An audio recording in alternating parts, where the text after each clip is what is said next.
Monika Gomes de Silva college के staff list में आपका नाम नहीं है। यहाँ तक कि डीन और एडमिन स्टाफ आपको जानता तक नहीं, न नाम से न चेहरे से।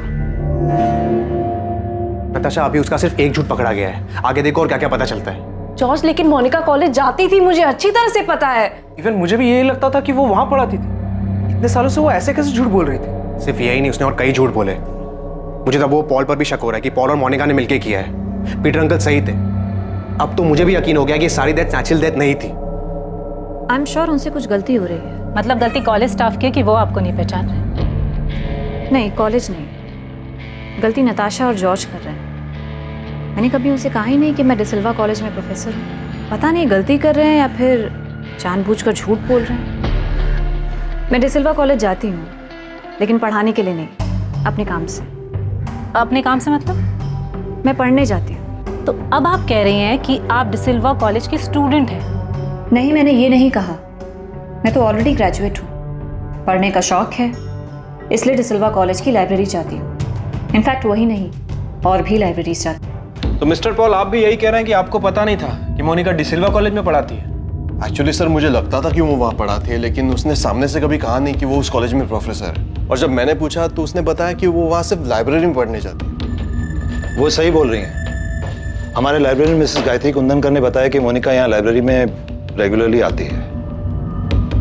मिस्टर रसल, मोनिका ना तो स्टाफ में है ना स्टूडेंट है, फिर भी वो पिछले 15 सालों से रेगुलर यहाँ आ रही है। वो ऐसे कॉलेज में लाइब्रेरी में एंटर कैसे हो सकती है? आप लोगों ने अलाउ कैसे किया? मैं खुद ये सुनकर हैरान हूँ इंस्पेक्टर। अजीब बात है, मतलब कैसे कोई ऐसे झूठ बोल सकता है कि वो यहाँ टीचर है, और क्यों, जबकि उसका इस कॉलेज से कोई लेना देना ही नहीं। क्यों? मोनिका ने क्यों झूठ बोला कि वो डिसिल्वा कॉलेज में केमिस्ट्री की प्रोफेसर है? इन्वेस्टिगेट कर रही टीम को यह समझ में नहीं आ रहा था कि मोनिका के इस तरह से झूठ बोलने का कारण क्या था। क्या इन्वेस्टिगेशन में इस क्यों का जवाब मिलने वाला था?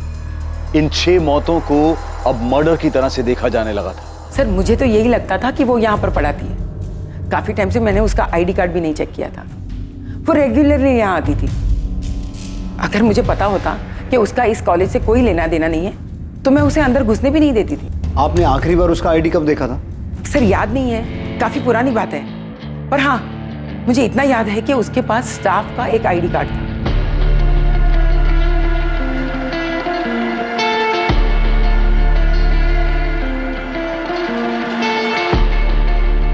Good morning ma'am.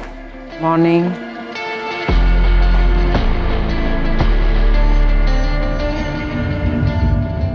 आपके पास उन किताबों की लिस्ट है जो उसने यहाँ से इशू करवाई हो और अपने घर लेके गई हो? वो कोई भी किताब अपने घर नहीं ले जाती थी। जो भी किताब पढ़ती थी वो यहीं पर पढ़ती थी। बल्कि मैंने उसे 1-2 बार कहा भी था, मोनिका,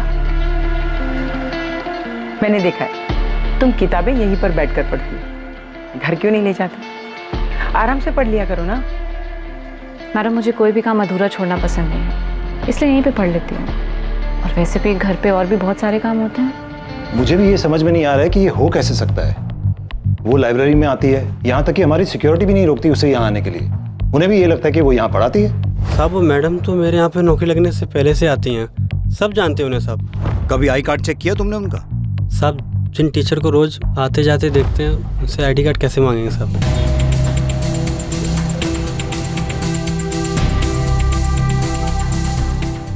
उसने अपनी फैमिली को अपॉइंटमेंट लेटर दिखाया है कि 2004 में उसे यहाँ असिस्टेंट प्रोफेसर की जॉब मिली। इंस्पेक्टर, उसने अपने फैमिली को जो भी कहा हो, मैं साबित कर सकता हूँ कि वो यहाँ टीचर कभी नहीं रही। पर ये कैसे पॉसिबल है?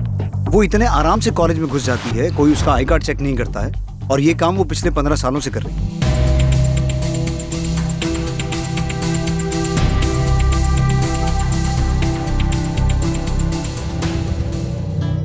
अगर हम ये भी मान ले कि उसने आईडी कार्ड जाली बनवाया होगा और उसी के बेस पे सबने उसे टीचर मान लिया, तब भी आईडी कार्ड हर साल नए बनते हैं। उसने 15 साल कैसे मैनेज किया होगा? मिस्टर रसल, हमारे लिए ये जानना जरूरी है कि क्या मोनिका की पहुंच बैरामेक्सिन तक हो सकती है या नहीं। लेकिन जब वो इतने सालों से आपके कॉलेज में, लाइब्रेरी में खुलेआम घूम सकती है, तो वो आपकी केमिस्ट्री लैब में भी जा सकती है और वहां से बैरामेक्सिन लेकर लैब से, कॉलेज से बाहर भी जा सकती है। ये इम्पॉसिबल है इंस्पेक्टर। बैरामेक्सिन एक रेस्ट्रिक्टेड केमिकल है, लैब में भी सिर्फ एक्सपेरिमेंट्स में यूज होता है, वो भी कड़ी निगरानी में। मुझे आपके लैब इंचार्ज और लैब टेक्नीशियन से मिलना है। बैरामेक्सिन? इसका नाम मैंने पहली बार तब सुना था जब फिलिप की डेथ हुई थी। पुलिस ने बताया था मुझे कि उसने बेरामैक्सिन लिया था और ये एक तरह का जहर होता है। आज तक इससे ज्यादा मुझे बेरामैक्सिन के बारे में नहीं पता। सचमुच? जी सचमुच। ये एग्जैक्टली है क्या? मैंने कभी नहीं देखा। I mean I don't know.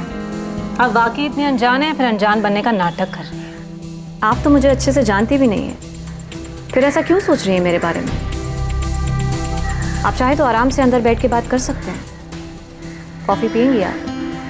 बेरामैक्सिन कहाँ से मिला? डिसिल्वा कॉलेज से ना, इसलिए आप अक्सर वहाँ जाया करती थी, राइट? मैंने कहा ना, मुझे नहीं पता ये बेरामैक्सिन क्या होता है, कहाँ से आता है। मुझे साइंस में इंटरेस्ट है, लेकिन सिर्फ लर्निंग के प्रोसेस से। वैसे ये बेरामैक्सिन होता क्या है? इंस्पेक्टर, ये हमारे लैब टेक्नीशियन हैं, दीपक मंदार, बीरेन चैटर्जी। ये दोनों 1999 से यहाँ काम कर रहे हैं। यहाँ स्टूडेंट्स जो केमिकल यूज़ करते हैं एक्सपेरिमेंट्स के लिए, आप उसके इंचार्ज हैं? Yes sir. सर हम बहुत सावधानी बरतते हैं सर। बेरामैक्सिन जैसे रेस्ट्रिक्टेड केमिकल का तो बहुत ध्यान रखते हैं। सर हम सब चेक करते हैं, क्या एक्सपेरिमेंट है और कितनी मात्रा में केमिकल लगेगा सब। और सर जब हम लोग भी ड्यूटी से वापस घर जाते हैं तो सिक्योरिटी हमें भी चेक करते हैं। इंस्पेक्टर, मैं भी आपको यही बता रहा था कि ये पॉसिबल नहीं है।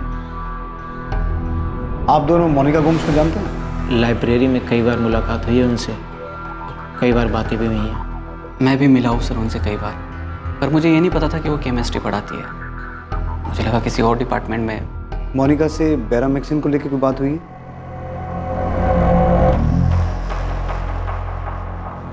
लाइब्रेरी में कई बार बातचीत हुई, डिस्कशन भी हुआ, लेकिन केमिस्ट्री से जुड़ी किसी चीज़ पर कोई बातचीत नहीं हुई सर। सर स्पेस साइंस पे मेरी कई बार बात हुई थी, पर केमिस्ट्री पे कभी बात नहीं हुई।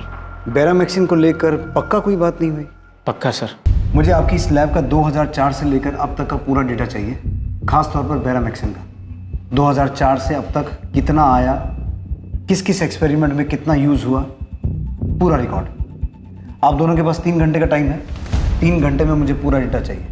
मिस्टर रसल, मैं दीपक मंदार और बीरेन चैटर्जी को क्राइम ब्रांच बुला रहा हूँ इन्वेस्टिगेशन के लिए। इंस्पेक्टर, आप इन दोनों पे शक कर रहे हैं? ये दोनों हमारे पुराने स्टाफ मेंबर्स में से हैं। मिस्टर रसल, मोनिका के पति फिलिप के मामले में ये शक जताया गया था कि वो मर्डर था, क्योंकि उसकी बॉडी में बेरामैक्सिन के ट्रेसेस मिले थे। लेकिन ये साबित नहीं हो पाया कि बेरामैक्सिन आया कहाँ से था। उसके बाद 3 डेथ और हुई, पीटर फर्नांडिस, जेनिफर डिमेलो और रेचल डिमेलो। और फिलिप की डेथ से पहले उसके घर में 2 डेथ्स और हुई थी, उसकी माँ मारिया गोम्स और उसके पिता अल्बर्ट गोम्स। 6 डेथ्स जिन्हें नेचुरल डेथ मान लिया गया था, अब उन्हें मर्डर की नज़र से देखा जा रहा है, क्योंकि ऐसा शक है कि सबके मर्डर में बेरामैक्सिन का इस्तेमाल हुआ होगा। और इन सभी केसेस में हमारी प्राइम सस्पेक्ट मोनिका है। अब ये तो साबित हो चुका है कि मोनिका फर्जी तरीके से आपके कॉलेज में घुसी थी, और मुझे पूरा यकीन है कि मोनिका को बेरामैक्सिन आपके कॉलेज से ही मिला है। अब या तो उसने आपके कॉलेज की लैब से चुराया है, या फिर उसे ये आपके किसी टेक्नीशियन से मिला है, जिसने अनजाने में या फिर किसी लालच में आकर जानबूझकर उसे दे दिया।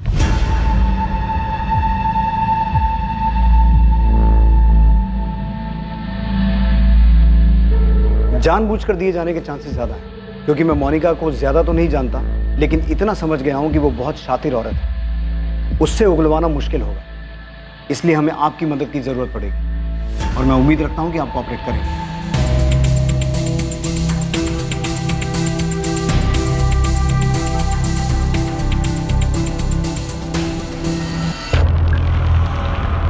भरत, डिसिल्वा कॉलेज की केमिस्ट्री लैब का डेटा चेक करने के लिए फौरन एक टीम बनाओ। सारा डेटा जल्द से जल्द एनालाइज करो। ठीक है सर, एक टीम बनाकर काम पे लगा देता हूँ। फिलहाल ये केस हमारे लिए सबसे अहम है, बाकी सभी केसेस साइड पे रखो। सर मैंने पॉल से भी बात की है, उसका कहना है कि उसे पता ही नहीं था कि मोनिका डिसिल्वा कॉलेज में प्रोफेसर है। झूठ बोल रहा है पॉल। उसकी 6 साल की बेटी और वाइफ भी मरी है। उससे हमें सिर्फ मोनिका के बारे में नहीं, बल्कि ये भी पूछताछ करनी है कि इस सब में उसका क्या रोल है।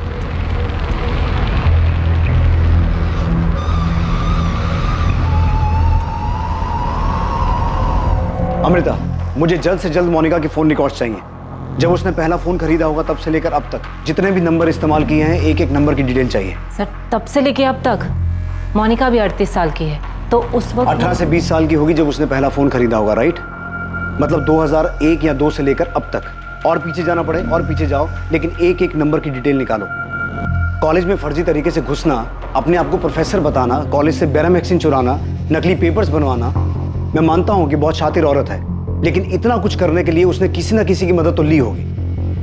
भरत, डिसिल्वा कॉलेज के डेटा पर टीम लगाने के बाद तुम्हारा अगला काम गांधीनगर एफएसएल से बात करना है, क्योंकि शायद फोरेंसिक से हमें ये पता चले कि जो 6 मौतें हुई वो नेचुरल थी या उन्हें जहर दिया गया था। मतलब फिलिप के अलावा वो 5 मौतें हैं जो पिछले 14 साल में हुई हैं। करेक्ट। और उसके तुरंत बाद तुम्हें मोनिका की हिस्ट्री भी निकालनी है। कौन है, कहाँ से आई, एक एक डिटेल चाहिए मुझे। 6 मौतें मतलब 6 मर्डर्स, जिसमें एक 6 साल की बच्ची भी है। ये औरत है क्या?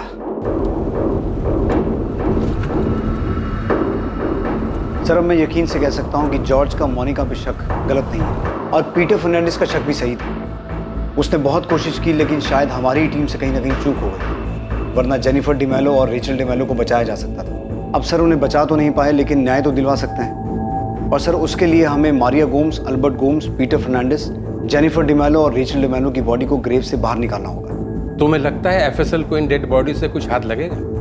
क्योंकि आखिरी बॉडी 4 साल पहले और पहली 14 साल पहले दफनाई गई थी। सर, मैं यकीन से कह सकता हूं कि उन 6 लोगों की डेथ नेचुरल डेथ नहीं थी, बल्कि मर्डर्स है। मैं जानता हूं ये काफी चैलेंजिंग होगा, लेकिन फिर भी लेट्स डू इट। तुम गड़े मुर्दे उखाड़ते और हम उस मुर्दे में जो कुछ बचा हुआ होता है उससे उसका पूरा इतिहास निकाल लें। डेड बॉडी निकालने की परमिशन के बाद मुझे बॉडीज निकालते वक्त आपकी टीम की जरूरत पड़ेगी। इन्फॉर्म कर देना, मेरी टीम वहां पहुंच जाएगी। मैं इस केस के ऊपर अभी मेरा काम शुरू कर देता हूँ।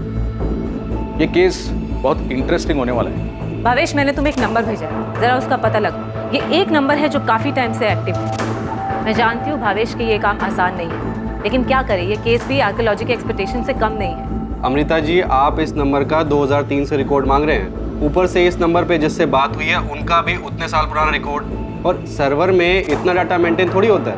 अच्छा, जितना निकलता है उतना तो भेजो।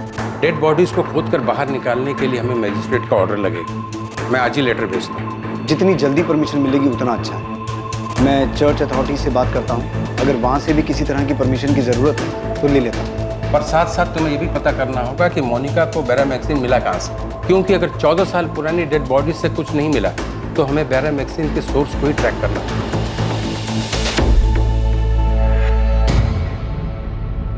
तो ये सब मर्डर ही थे ना सर?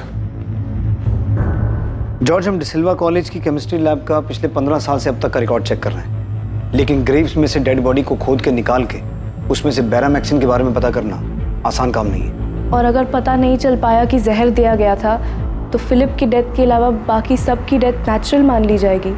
अगर इन डेड बॉडीज में से कुछ नहीं मिलता तो ये केस आगे नहीं बढ़ सकता जब तक ये ना पता चले कि मोनिका को बैरामैक्सिन कहाँ से मिला। सर, लेकिन आपको ये तो पता चल चुका है ना कि मोनिका 15 साल से वो फेक आईडी से अपने आप को डिसिल्वा कॉलेज की टीचर बता रही थी। इसका मतलब ये होता है कि औरत फ्रॉड है। सर, मुझे तो ये भी यकीन हो गया है कि डैड की जो विल मोनिका ने पीटर अंकल को ला कर दी थी वो भी फेक थी। सर, डैड के विल को हम कोर्ट में चैलेंज करने ही वाले थे। फिलिप की डेथ हो गई इसलिए हम दोनों ने अपनी मर्जी से सब कुछ मोनिका को दे दिया और उसने अपने नाम पे सब कुछ ट्रांसफ़र करवा भी लिया था। सारी प्रॉपर्टीज, बिजनेस सब मेरे सामने ही उसके नाम पे ट्रांसफ़र हुआ था। इनफैक्ट पीटर अंकल और मैंने खुद उन पेपर्स पे साइन किए थे विटनेसेस के तौर पे। नताशा, जॉर्ज, ये केस इतना आसान नहीं होगा। हमें 14 साल पीछे जाना होगा और हर उस चीज़ को प्रूव करना होगा जिससे ये साबित हो कि वो 6 डेथ्स मर्डर्स थे। और सबसे पहले हमें ये पता करना होगा कि मोनिका को बैरामैक्सिन कहाँ से मिला। इतने रिस्ट्रिक्टेड केमिकल के बारे में इतनी जानकारी कहाँ से मिली? मैं यकीन के साथ कह सकता हूँ कि डिसिल्वा कॉलेज में घुसने के लिए उसने फर्जी डॉक्यूमेंट्स बनाए थे, तो हो सकता है तुम्हारे फादर की विल भी उसने फर्जी बनाई हो। पीटर अंकल भी यही समझाने की कोशिश कर रहे थे। वही थे जिन्होंने फिलिप के बॉडी में वो ब्लू मार्क देखा था। सर, माय गॉड, मतलब पीटर अंकल को पता चल गया था कि फिलिप का मर्डर हुआ है, इसलिए सर वो। मोनिका की फैमिली में कौन कौन है? उसके माँ बाप, भाई बहन, कोई और रिश्तेदार, कोई भी? हाँ सर, उसके मॉम डैड है, कैनाकोना में रहते हैं। लीना, मैं जा रहा हूँ। सेबी, इलेक्ट्रिसिटी बिल भरना मत भूलना। हाँ, भर दूंगा। मुझे नहीं लगता कि मोनिका अपनी फैमिली से काफ़ी टाइम से मिली है। मतलब? उनके बीच में रिलेशंस कुछ ठीक नहीं थे। मोनिका के पेरेंट्स फिलिप के डेथ पे भी नहीं आए थे। आई डोंट नो उसने इन्फॉर्म भी किया होगा या नहीं उनको। 6 लोगों की डेथ जो शायद मर्डर्स हों, तो मोनिका का इसके पीछे का मोटिव सिर्फ तुम्हारी प्रॉपर्टी को हासिल करना था? मुझे लगता है कुछ और भी गड़बड़ है।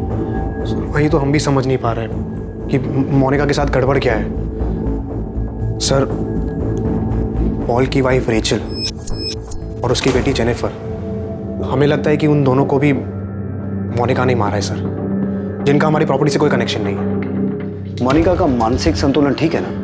सर मोनिका हमेशा से एक बहुत अच्छी इंसान रही है, पर अब लगता है कि शायद उसकी पर्सनालिटी का कोई दूसरा भी साइड है जिसके बारे में आज तक हमें पता ही नहीं चला।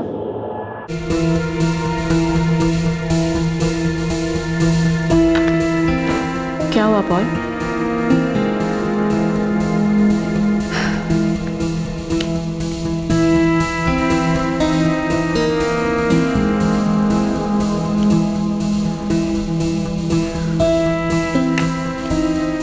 तुम्हें क्या लगा मैंने तुम्हारे खाने में कुछ मिलाया है? तुमने ग्रेवयार्ड पे रेचल को किस क्यों किया था? क्योंकि रेचल मेरी बहुत अच्छी दोस्त थी Paul. I love you Paul. मैंने कुछ नहीं किया है।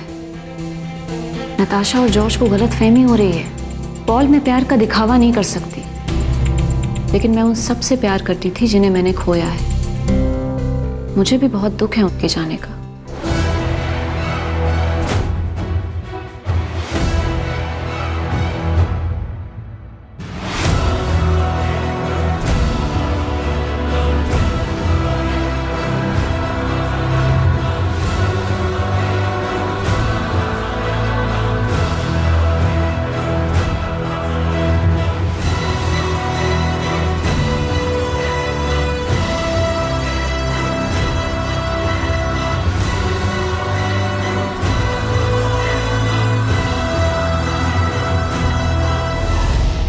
क्राइम ब्रांच की स्पेशल टीम डिसिल्वा कॉलेज की केमिस्ट्री लैब का 2004 से अब तक का डेटा बहुत बारीकी से जांच रही थी कि बेरामैक्सिन कब कितनी मात्रा में आया और कहां-कहां इस्तेमाल हुआ।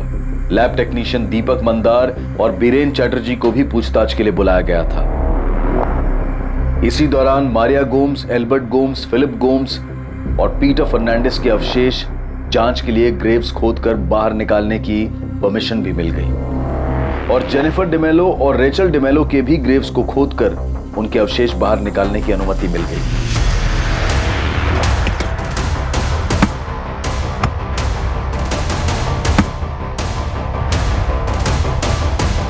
सर, मोनिका के भी रीसेंट फोन रिकॉर्ड से पता चला है कि मोनिका के अपने फैमिली मेंबर नताशा और जॉर्ज के अलावा एक प्रशांत कदम नाम के आदमी से लगातार बातचीत रही है। एक ही नाम मिला है? जी सर। बहुत चालाक औरत है। एनीवे, प्रशांत कदम कौन है? सर पॉलिटिकल वर्कर है कलंगुट से। प्रशांत बहुत पॉलिटिकल वर्कर है, कलंगुट में पार्टी का काम देखता है, सॉलिड आदमी है, अच्छी पहुंच है उसकी।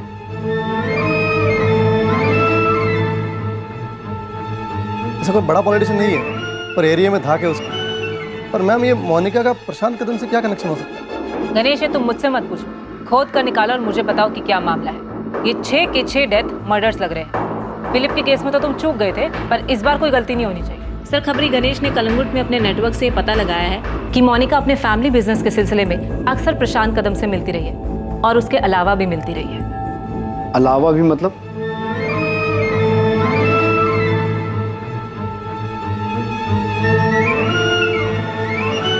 सर एक्चुअली कलंगुट में प्रशांत कदम का एक छोटा सा होटल है।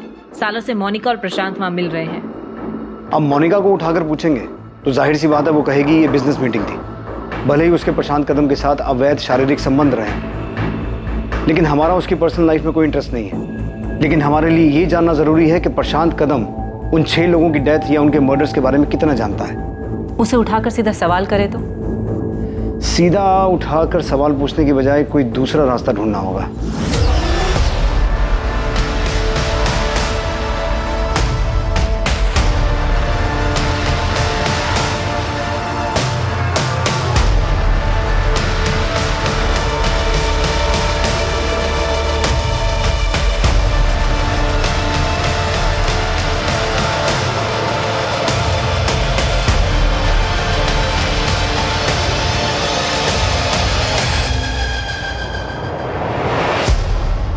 सिर्फ फिलिप गोम्स की मौत के बाद पोस्टमार्टम हुआ था और उसकी बॉडी से बेरामैक्सिन के ट्रेसेस पाए गए थे। लेकिन बाकी 5 मौतों में किसी का भी पोस्टमार्टम नहीं हुआ था क्योंकि उनकी मौत को नेचुरल बताया गया था। अब उन बॉडीज को बाहर निकाला गया था, उनके अवशेषों की जांच होने वाली थी। क्या इस जांच में कुछ सामने आने वाला था जिसकी पुलिस को उम्मीद थी? क्या इन सभी को भी जहर देकर मारा गया था? फोरेंसिक टीम के लिए भी इन सभी सवालों के जवाब ढूंढना आसान नहीं था। प्रफुल्ल, तुम अच्छी तरह जानते हो कि इतने सालों के बाद डेड बॉडी के नाम पर हमें सिर्फ कुछ हड्डियां, कुछ स्केलेटन मिलने वाली थी, और वही हुआ। लेकिन अच्छी खबर यह है कि हम उनका डीएनए हासिल करने में कामयाब हुए। अब उसी से हमें एनालिसिस करना होगा, उसी से पता करना होगा कि जहर दिया गया था या नहीं। मुश्किल है, यहाँ पर नामुमकिन नहीं। गिरीश जी, आपने कहा नामुमकिन नहीं है, मतलब मुमकिन है। पता चल सकता है कि इनको जहर दिया गया था। इनकी मौत भी बैरामिक्सिन की वजह से हुई है। एग्जैक्टली। लेकिन मुझे थोड़ा टाइम दो, टेस्ट बहुत कॉम्प्लिकेटेड होने वाली है, लेकिन हम जरूर पता लगा लेंगे कि जहर दिया गया था या नहीं। थैंक यू गिरीश जी, आप टाइम लीजिए, लेकिन जितना जल्दी हो सके रिपोर्ट दीजिए प्लीज। सर, आप बार बार हमें यहाँ बुला लेते हैं। हमें जो पता था हम आपको सब बता चुके हैं। अब सर, बार बार परेशान करने से हम आपको कुछ नया तो बता नहीं देंगे। सर, हमने सच में कुछ नहीं किया है सर। हमको नहीं मालूम मोनिका को किसने बैरामेक्सिन दिया, कहाँ से दिया, कुछ नहीं मालूम सर। लेकिन हमें तो कुछ और ही पता चला है। बैठो। वैसे आप लोगों को पता है ना कि हमारी एक टीम आपकी लैब का 2004 से लेकर अब तक का बैरामेक्सिन का रिकॉर्ड चेक कर रही थी। उसमें ये सामने आया है कि 2005, 2007, 2010, 2012, 13 और 2015 में आपकी लैब से बैरामेक्सिन गायब हुआ है। और ये वही 6 साल हैं जब गोम्स फैमिली और डिमेलो फैमिली में डेथ्स हुई थी। मैं बिल्कुल नहीं मान सकता सर। सर, बैरामेक्सिन लैब से आज तक गायब हुआ ही नहीं है। हुआ है, और हमें यह भी पता है कि कब हुआ और कितना हुआ। हमें तो ये भी पता चला है कि मोनिका को कैसे पता चला कि कितनी मात्रा में बैरामेक्सिन देना है जिससे दिल का दौरा तो पड़े लेकिन जांच में सामने ना आए।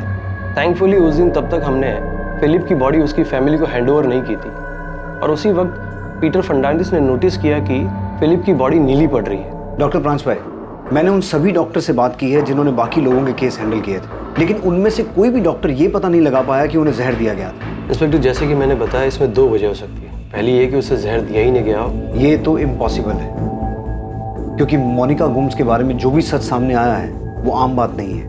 वो बहुत शातिर औरत है और उसने बड़ी चालाकी से ये मर्डर्स किए हैं। दूसरी वजह यह है कि मोनिका ये अच्छी तरीके से जानती है कि किसी इंसान को हार्ट अटैक आने के लिए कितनी मात्रा में बैरामेक्सिन डोज दिए जाते हैं, और जिससे कि वो डिटेक्ट भी ना हो। तो मोनिका को एग्जैक्टली पता होगा कि कितना बैरामेक्सिन देना है। शायद मोनिका को एग्जैक्ट मात्रा पता थी, और ये वो खुद पता नहीं लगा सकती जब तक कोई एक्सपर्ट उसे ना बताए, और इसी काम में आप दोनों ने उसकी मदद की है। वैसे आपकी जानकारी के लिए बता दूं, बाकी 5 लाशों को भी ग्रेव्स में से खोद के निकाल लिया गया है। उसकी जांच चल रही है, और अगर उन लाशों में बैरामेक्सिन के ट्रेसेस मिले ना, तो तुम दोनों तो बहुत बुरा फंसने वाले। सर, मैं कसम खा के बोल रहा हूँ, मैंने कुछ नहीं किया। सर, इतना खतरनाक केमिकल जो एक्सपेरिमेंट में भी इतनी निगरानी में यूज होता है, मैं ऐसे ही किसी को नहीं दूंगा। सर, हम पहले ही बता चुके हैं, हम बस उसे लाइब्रेरी में मिले थे, थोड़ी बहुत कुछ बातचीत हुई थी, लेकिन केमिस्ट्री या बैरामेक्सिन के बारे में कोई बातचीत नहीं हुई। हम लोगों ने लैब के रिकॉर्ड बहुत अच्छे तरीके से मेंटेन किए। हमें मान ही नहीं सकते सर कि केमिकल गायब हुआ है। अगर हुआ भी है तो किसी और ने किया है सर, हम दोनों ने नहीं सर। किसी और ने किया है मतलब? और कौन कर सकता है? देखो, बात को समझ लो, ये केस बहुत सीरियस है। हम ऑलरेडी 14 साल लेट चल रहे हैं। अब अगर किसी की वजह से 1 दिन की भी देरी हुई ना, तो उसे बख्शेंगे नहीं हम। सर, हमने कॉलेज से मिले डेटा को 6ठी बार छाना है। कुछ मिला? नहीं सर। और आपको? नहीं। दीपक और बीरेन अभी भी कह रहे हैं कि उन्होंने बैरामेक्सिन मोनिका को नहीं दिया। सर, इतने सालों में रत्ती भर बैरामेक्सिन लैब से गायब नहीं हुआ। सारा रिकॉर्ड क्लियर है। सर, मुझे नहीं लगता कि मोनिका को बैरामेक्सिन लैब से मिला होगा। मोनिका को बैरामेक्सिन दीपक और बीरेन ने ना दिया हो, बल्कि किसी स्टूडेंट ने उसकी हेल्प की हो। एक्सपेरिमेंट के टाइम पे केमिकल चुराया और मोनिका को दे दिया।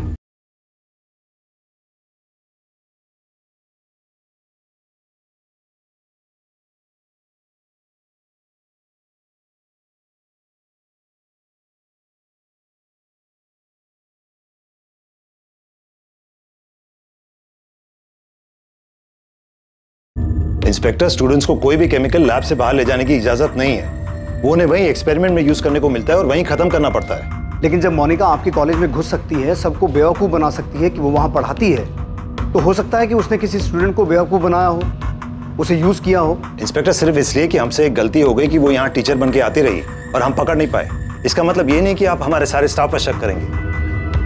और जब आपको हमारे स्टाफ से कुछ नहीं मिला तो आप हमारे स्टूडेंट पर शक करने लगे। और आप सिर्फ हम पर शक क्यों कर रहे हैं? बैरामेक्सिन सिर्फ हमारे लैब में नहीं यूज होता, बल्कि गोल्ड इंडस्ट्री में भी यूज होता है। आप वहां क्यों नहीं पता करते?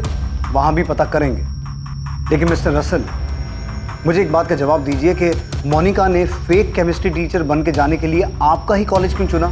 कोई तो वजह होगी ना उसके पीछे। आप उन सभी ईयर्स के स्टूडेंट्स को चेक कीजिए जिन सालों में ये डेथ्स हुई हैं। मैं यकीन के साथ कह सकता हूँ कि मोनिका आपके कॉलेज किसी खास मकसद से आई थी। ओके।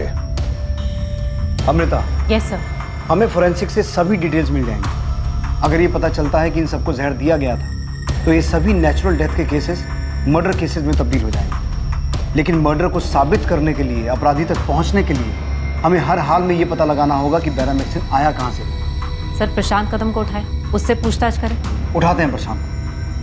भरत कहाँ है? सर वो मोनिका के मम्मी पापा से मिलने कैना कोना गए। मुझे कैना कोना में मोनिका के पेरेंट्स के घर का एड्रेस मिल गया है। मैं थोड़ी देर में वहाँ पहुँच जाऊँगा। खबरी गणेश ने मेरी मधुकर सावंत से बात करवाई है। वो मोनिका और उसकी फैमिली को बचपन से जानता है। थोड़ी देर में उनसे बात करने वाला हूँ। गुड, मुझे यही पता करना था। भरत, पहले मधुकर से बात करो।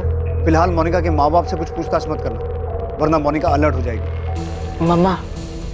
यस बेटा। नताशा आंटी और जॉर्ज अंकल कह रहे थे कि बेटा उनकी बातों पर ध्यान मत दो, उनकी बातों का कोई मतलब नहीं। पर मम्मी वो पापा के बारे में बात कर रहे थे। जेम्स, वो दोनों बहुत परेशान है बेटा। तुम टेंशन मत लो, मैं उनसे बात करती हूँ, उनकी परेशानी दूर कर दूँगी।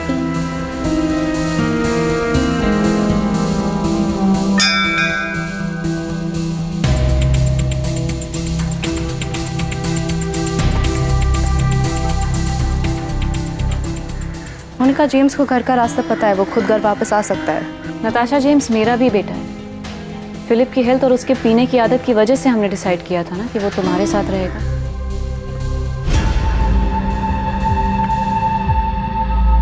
नताशा, तुम और जॉर्ज जो कर रहे हो ना मेरे साथ, वो ठीक नहीं है। और जो तुमने किया वो सही था। इतने सालों तक तुम झूठ बोलती आ रही हो कि तुम कॉलेज में प्रोफेसर हो। क्यों? क्या जरूरत थी? तुम कर क्या रही थी मोनिका? मैं वहाँ पढ़ाई कर रही थी नताशा, रिसर्च कर रही थी। इनोसेंट लोगों को मारने का research? Mamma, dad, Philip, Peter uncle, Rachel, Jennifer. Monica, तुमने इन सबको मार दिया।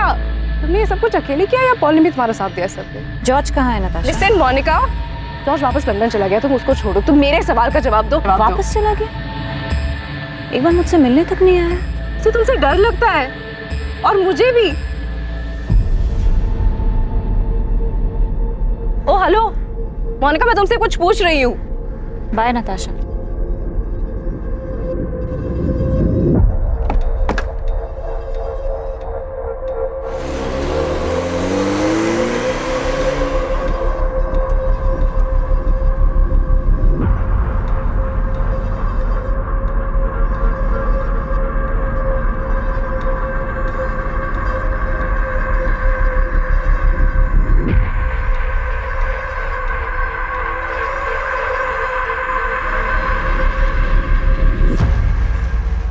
हाँ जानता हूँ मोनिका, कई साल से जानता हूँ। तो चलो फिर तुमसे कुछ पूछताछ कर लेते हैं। इस बारे में काफ़ी टच में हूँ मोनिका, तो जानते ही होगे किस बारे में बात करनी।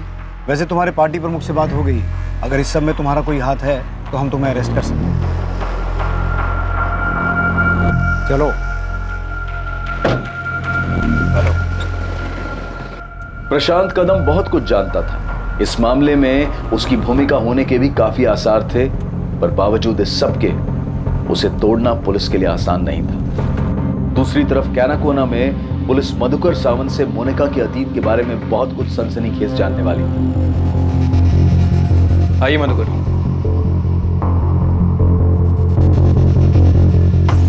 वो मोनिका का शादी का बाद से ही मैं उसको कभी नहीं मिला है सर। और उसका माँ बाप सेबेस्टियन और लीना, वो भी कभी कभार ही मिले होंगे। मधुकर जी, हमें एक मामले में मोनिका गोम्स पे शक है और इसी वजह से मैं यहाँ तक आया। ये गणेश बताया मेरे को। सब मधुकर जी बता रहे थे कि बड़ी अजीब हिस्ट्री है इस मोनिका गोम्स की। कैसे हिस्ट्री? साहब वो स्कूल के टाइम से ही बहुत लफड़ा करती थी, अजीब बर्ताव था उसका। मोनिका, पैसे कहाँ हैं? पैसे कहाँ हैं मोनिका? मुझे नहीं पता, मैंने नहीं लिया। मोनिका तू झूठ बोल रही है ना? मैंने तुझे देखा, पर्स के आजू बाजू में डेस्क के पास तू घूम रही थी। मैंने तुझे पूछा ना कि तू क्या कर रही है, तूने क्या बोला मुझे? कि तू बुक ढूंढ रही है। तूने मुझे झूठ बोला ना? मैं बुक ढूंढ रही थी। झूठ, फिर झूठ, एक के बाद एक झूठ। मुझे डेस्क के पास बुक कहाँ से आई तेरी? हाँ, कहाँ से आई? बोल। उससे पैसे चुराए ना तू? चुराया ना पर्स से पैसे, करने के बाद भी चुरा। नहीं सुधरेगी। सच बोलना। नहीं सुधरेगी। बोल, चुराएगी पैसे, चुराएगी, करेगी चोरी। मैं पूछती हूँ, मोनिका सच बोलना, तूने चुराए पैसे? मोनिका की चोरी की आदत के कारण वो हर रोज ही सेबेस्टियन से मार खाता, और ये बात पूरे कॉलोनी को पता थी। अपने फादर के पर्स से पैसे चुराने की आदत को आप उसकी क्रिमिनल हिस्ट्री बता रहे हैं? सिर्फ पर्स से पैसा चुराने का बात नहीं है ना सर, वो स्कूल में एक लड़की का ज्वेलरी भी चुराया था उसने। स्कूल ने सेबेस्टियन को बुलाया भी था। उस रात तो सेबेस्टियन ने बहुत मारा था। क्यों मोनिका, क्यों क्यों करती है सब? अरे कितनी शर्म आई मुझे सबके सामने जब तूने मेरी बेइज्जती करवाई। अरे सुधरती क्यों नहीं है? सैमी बस करो। लीना, तू घर छोड़। इतना मार मुझे। अरे आज मैं इसको ऐसा सबक सिखाऊंगा ना, सेबेस्टियन चोरी करने का सोचेगी भी नहीं। नहीं है सेबेस्टियन, उसको कितना लगा है देख। नहीं, हाथ में चोट लगी है, उसका हाथ टूट गया है। अरे बहुत तो क्या, अरे कहाँ से सीखा ये सब? मोनिका, मैंने प्लास्टर कर दिया है, इसे ठीक होने में टाइम लगेगा। सोते समय ध्यान रखने पे दबाव मत पड़े और इसे खोलना मत। उस रात तो सेबेस्टियन ने मोनिका को इतनी बुरी तरह मारा तो उसका हाथ फ्रैक्चर हो गया। मोनिका, क्यों करती है तू ऐसा? क्या जरूरत थी तुम्हें उस लड़के की ज्वेलरी चुराने की? हाँ, देख बेटा, अब भी टाइम पे सुधर जा, वरना बहुत पछताना पड़ेगा। मोनिका बेटा, हाथ कैसा है अब तेरा? पहले से दर्द कम है ना? ले, हल्दी वाला दूध पी ले। उस रात मैंने और मेरी बीवी ने उसको बहुत समझाने की कोशिश की। देख बेटा, तेरा डैड बहुत ईमानदार आदमी है, उसूल का एकदम पक्का है वो। उसूलों की वजह से ही डैड गरीब है अंकल। अरे ऐसे नहीं बोलते, उसी की ईमानदारी की कमाई से तेरा घर चल रहा है ना? सिर्फ घर ही चल रहा है ना आंटी, 2 टाइम का खाना मिल रहा है बस। चोरी करना जुर्म है, क्राइम है। अरे बहुत बुरी आदत है, अगर ये आदत तूने नहीं छोड़ी ना तो एक दिन तुझे। एक दिन मेरे पास बहुत सारा पैसा होगा अंकल, मैं बहुत अमीर बन जाऊंगी, जो चाहूंगी वो खरीद पाऊंगी, किसी के सहारे नहीं रहूंगी। तेरा डैड जो भी कर रहा है ना, तेरे अच्छे के लिए कर रहा है। हमने उसको अपनी तरफ से बहुत समझाया, उसका माँ बाप ने भी उसको समझाया। देखकर ऐसा लगने लगा था कि वो सुधर गई, खास करके फिलिप से शादी के बाद। हालांकि सब लोग हैरान थे कि इतना अमीर घर का लड़का फिलिप को ये मिडिल क्लास लड़की मोनिका से प्यार कैसा होगा। हाँ, पर एक ऐसी शादी थी साहब जिससे सारा कॉलोनी खुश था।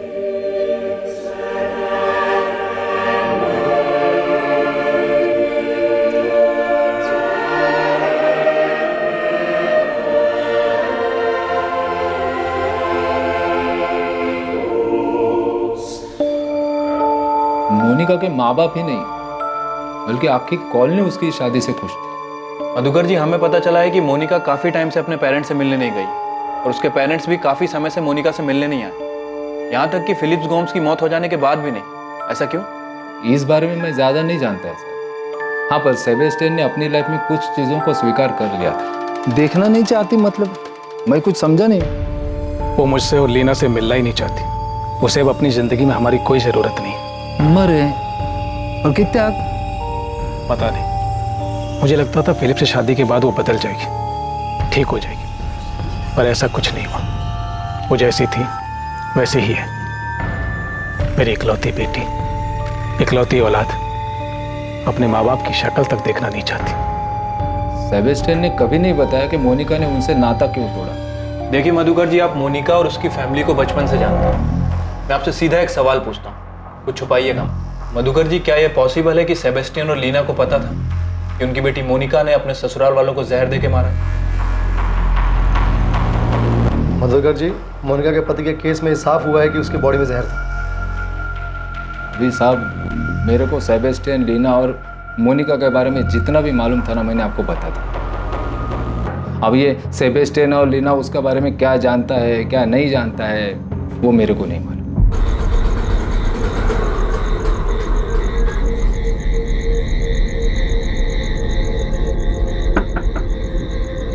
ऐसा कोई ना कोई तो जरूर था जो इन 6 लोगों की मौत और उनके मर्डर होने के बारे में जानता था। गोम्स परिवार में हुई हर एक मौत, यहां तक कि जेनिफर और रेचल की मौत,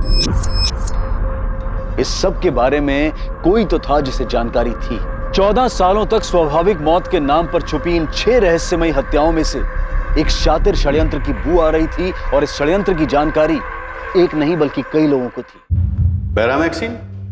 ये क्या होता है? मेरे को तो मालूम ही नहीं। तू मोनिका को 2003 से जानता है ना, जब वो शादी करके आई थी। मैं मोनिका से पहली बार अपनी केलंगूट वाली शॉप में मिला था, तब से ही दोस्ती है। दोस्ती से ज्यादा ही है। तुमने जो पता किया है वो सच है। हम दोनों का फिजिकल रिलेशन है, वो उसकी भी जरूरत है और मेरी भी, तो चल रहा है। पर उसने अपनी फैमिली में किसी का मर्डर किया है, ये बात मैं नहीं मान सकता। उसका अच्छा दोस्त है ना तू, तो ये भी जानता होगा कि मोनिका फर्जी आईडी बनाकर डिसिल्वा कॉलेज में केमिस्ट्री टीचर बनके घूम रही है। मेरे को इतना मालूम है कि उसे पढ़ने का शौक है। अब वो वहां स्टूडेंट है या टीचर, ये मालूम नहीं। प्रशांत कदम, मोनिका अकेले इतनी बड़ी धोखाधड़ी और 6 मर्डर्स नहीं कर सकती। तो आपको क्या लगता है मैंने उसकी मदद की है? मैंने अपने एरिया केलंगूट में छोटे मोटे झगड़े किए हैं, बल्कि अब तो वो सब भी छोड़ दिए। मर्डर तो बहुत दूर की बात है। मेरे को इलेक्शन लड़ना है, नेता बनना है, मैं काहे को ये बेकार के झगड़ों में पड़ूंगा। दोस्त, नेतागिरी तो तू भूल जा, क्योंकि तू नहीं बताएगा तो भी हम पता तो करेंगे और तुझे तेरी असली जगह पर पहुंचाएंगे। जब मेरा कोई इन्वॉल्वमेंट ही नहीं है इसमें, तो मैं क्यों डरूं? करो आपको जो करना है। प्रशांत से हर दिन पूछताछ हो रही थी। पुलिस के सवाल उसका पीछा नहीं छोड़ रहे थे। हर दिन उसे पूछताछ के लिए पुलिस स्टेशन बुलाया जाता था। अलग अलग पुलिस वाले अलग अलग तरीके से उससे पूछताछ करते थे। आखिरकार प्रशांत कदम के टूटने के संकेत मिलने लगे थे। यकीनन प्रशांत कदम के पास पुलिस को देने के लिए ढेरों जानकारियां थी, पर वो पुलिस के सामने घुटने नहीं टेक रहा था। दूसरी तरफ पुलिस लगातार मोनिका पर नजर बनाए हुए थी। पुलिस ने मोनिका पर 24 घंटे निगरानी रखी थी।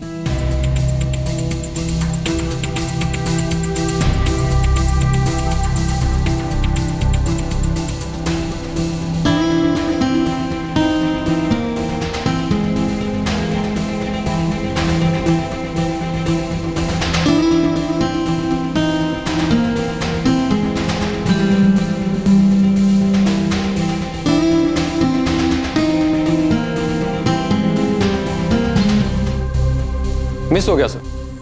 जब तक मैं वहां पहुंचता उससे पहले किसी और ने पीसीओ इस्तेमाल कर लिया था, इसलिए सर रीडायल करने का कोई मतलब नहीं बनता था। लेकिन शरद, ये तो कंफर्म है ना कि मोनिका ने वहां से किसी को फोन किया और उसकी बात भी हुई? हाँ सर, पूरे 2 मिनट तक बात हुई।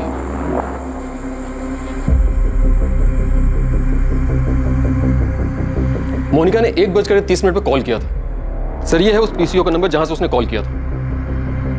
अमृता, इस लैंडलाइन नंबर के कॉल रिकॉर्ड्स मंगवाओ। ये जानना बहुत जरूरी है कि उसने किसको कॉल किया था। जी सर। पर भाऊ, इसमें मेरा कोई हाथ नहीं है। मैंने कोई पैरामैक्सिन या ऐसा कुछ भी सप्लाई नहीं किया है। देख प्रशांत, तू पार्टी मेंबर है और इस औरत पे पुलिस को 1 नहीं 6 मर्डर का शक है। ऐसा नहीं हो कल पार्टी को इसकी या तेरी वजह से। भाऊ, ऐसा कुछ नहीं होगा। मेरा ये मर्डर में कोई हाथ नहीं है। तो जिसमें भी तेरा हाथ है, तूने उसकी जो भी जिस भी तरह की मदद की है, जाके पुलिस को बता दे। मेरी बात तो सुनो, मैंने उसको थोड़ी मदद की है, लेकिन मुझे नहीं पता था कि उसने ये सब। प्रशांत, मेरे को सुनाने का मतलब नहीं है। तुझे जो बताना है, जो कहना है, पुलिस को जाके कह। पुलिस के लिए ये एक बड़ी सफलता होने वाली थी कि प्रशांत बयान देने और सच बताने के लिए तैयार हो गया था। वो जुर्म जिसकी शुरुआत 14 साल पहले हुई थी, अब अपने असली चेहरे के साथ सामने आने वाला था। अब एक बड़ा खुलासा होने जा रहा था। एक ऐसी कड़ी, एक ऐसी समानता सामने आने वाली थी जो 14 सालों तक सबकी नजरों से बची रही थी। इन सभी 6 मौतों में एक समानता थी जो फिलिप गोम्स के केस के अलावा सभी केसेस में छूट गई थी। इंस्पेक्टर प्रफुल्ल, जिस रिपोर्ट का तुम्हें बेसब्री से इंतजार था वो मेरे सामने मेरे टेबल पर है। फिलिप गोम्स का एनालिसिस पोस्टमार्टम के चलते तुम्हारे पास पहले से ही है। बाकी 5 लोगों की मौत जिस प्रकार हुई थी, वो अगर मैं तुम्हें बताऊंगा तो तुम चौंक जाओ। सबको जहर दिया गया था? हाँ, एनालिसिस के मुताबिक उन सभी को फिलिप गोम्स की तरह पैरामैक्सिन दिया गया।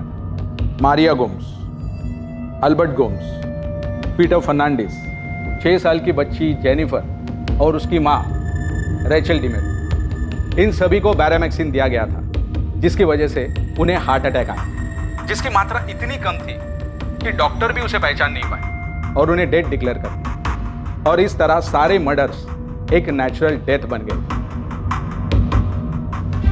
6 मासूम लोगों की हत्या जो 14 साल तक स्वाभाविक मौत मानी जाती रही, दरअसल ये मौत स्वाभाविक नहीं, क्रूर हत्याएं थीं।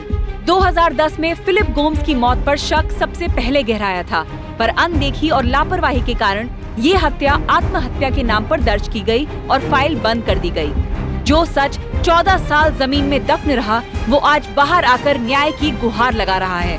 एक नहीं, 6 निर्मम हत्याओं की कहानी कह रहा है। ये साबित हो चुका है कि 6 लोगों की डेथ नेचुरल नहीं बल्कि मर्डर्स थे। इन 6 लोगों को मारने के लिए जिस बैरामैक्सिन का यूज हुआ, क्या आपको उसकी जानकारी मिल चुकी है कि वो कहां से आया था? अभी तक तो नहीं मैम, लेकिन जल्दी पता चल जाएगा। मोनिका जिस कॉलेज में प्रोफेसर बनकर जाती। देखिए, मैं बता चुका हूँ कि अभी सिर्फ ये साबित हुआ है कि 6 लोगों के मर्डर्स किए गए।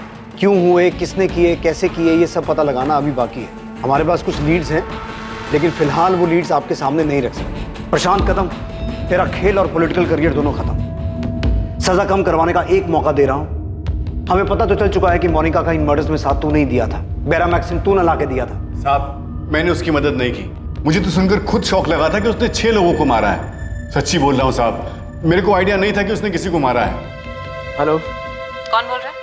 कौन तुमने किया है? तुम बताओ कौन बोल रही हो? असिस्टेंट सब इंस्पेक्टर अमृता बोल रही हूँ। 6 दिन पहले मोनिका गोम्स ने तुझे पीसीओ से कॉल किया था ना? 1 सेकंड पहले तो तू बहुत फैल रहा था, ये अचानक तेरी बोलती क्यों बंद हो गई? मोनिका गोम्स को जानते हैं? जी जानता हूँ मैं उसे। नाम क्या है तेरा? लॉरेंस। खाली लॉरेंस, आगे पीछे कुछ नहीं है? Kevin Lawrence.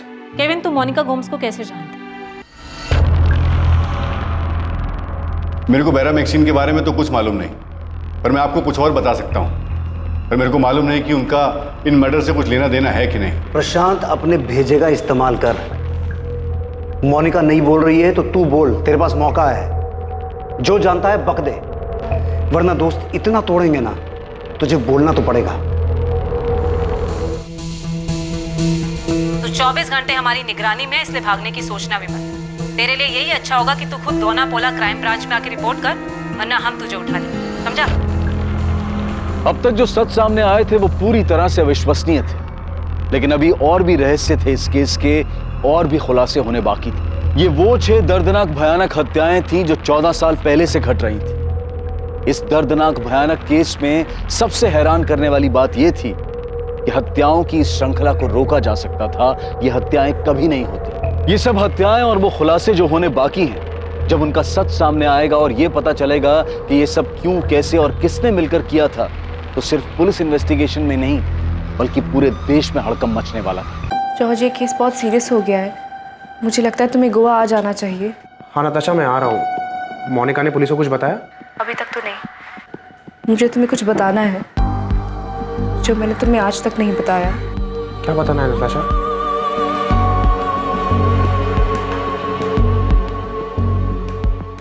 ये षड्यंत्र कैसे रचा गया, कैसे अपने अंजाम तक पहुंचा और कौन कौन इस साजिश में लिप्त थे, ये हम देखेंगे कल रात 10:30 बजे इस श्रृंखला के आखिरी अध्याय में। जय। मोनिका गोम्स को पुलिस ने गिरफ्तार कर लिया है और साथ ही गिरफ्तार किया है उसके पति पॉल डी मेलो को।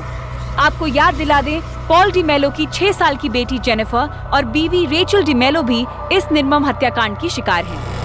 हमने मोनिका के पिता सेबेस्टियन एंड्रू और मां लीना एंड्रू से बात करने की बहुत कोशिश की, पर वो बेहद शर्मिंदा हैं। उन्होंने अपनी बेटी मोनिका के बारे में बात करने से साफ इनकार कर दिया है। मोनिका, बचने का कोई रास्ता नहीं है। तुम्हारे लिए यही अच्छा होगा कि अपना जुर्म कबूल कर लो। इन 6 मर्डर्स में और कौन कौन इन्वॉल्व था तुम्हारे साथ? क्या पॉल भी तुम्हारे साथ था? सर मैंने कुछ नहीं किया है। अरे सर, मुझे आइडिया भी नहीं था ये सब मोनिका ने किया है। सर प्लीज बिलीव मी, देखो मैंने कुछ नहीं किया है। देखो मोनिका, तुम्हारा जुर्म सामने आ चुका है, इसलिए अब चुप रहने का कोई फायदा नहीं। क्यों मारा तुमने इन सबको? और बैरामैक्सिन कहां से मिला तुम्हें?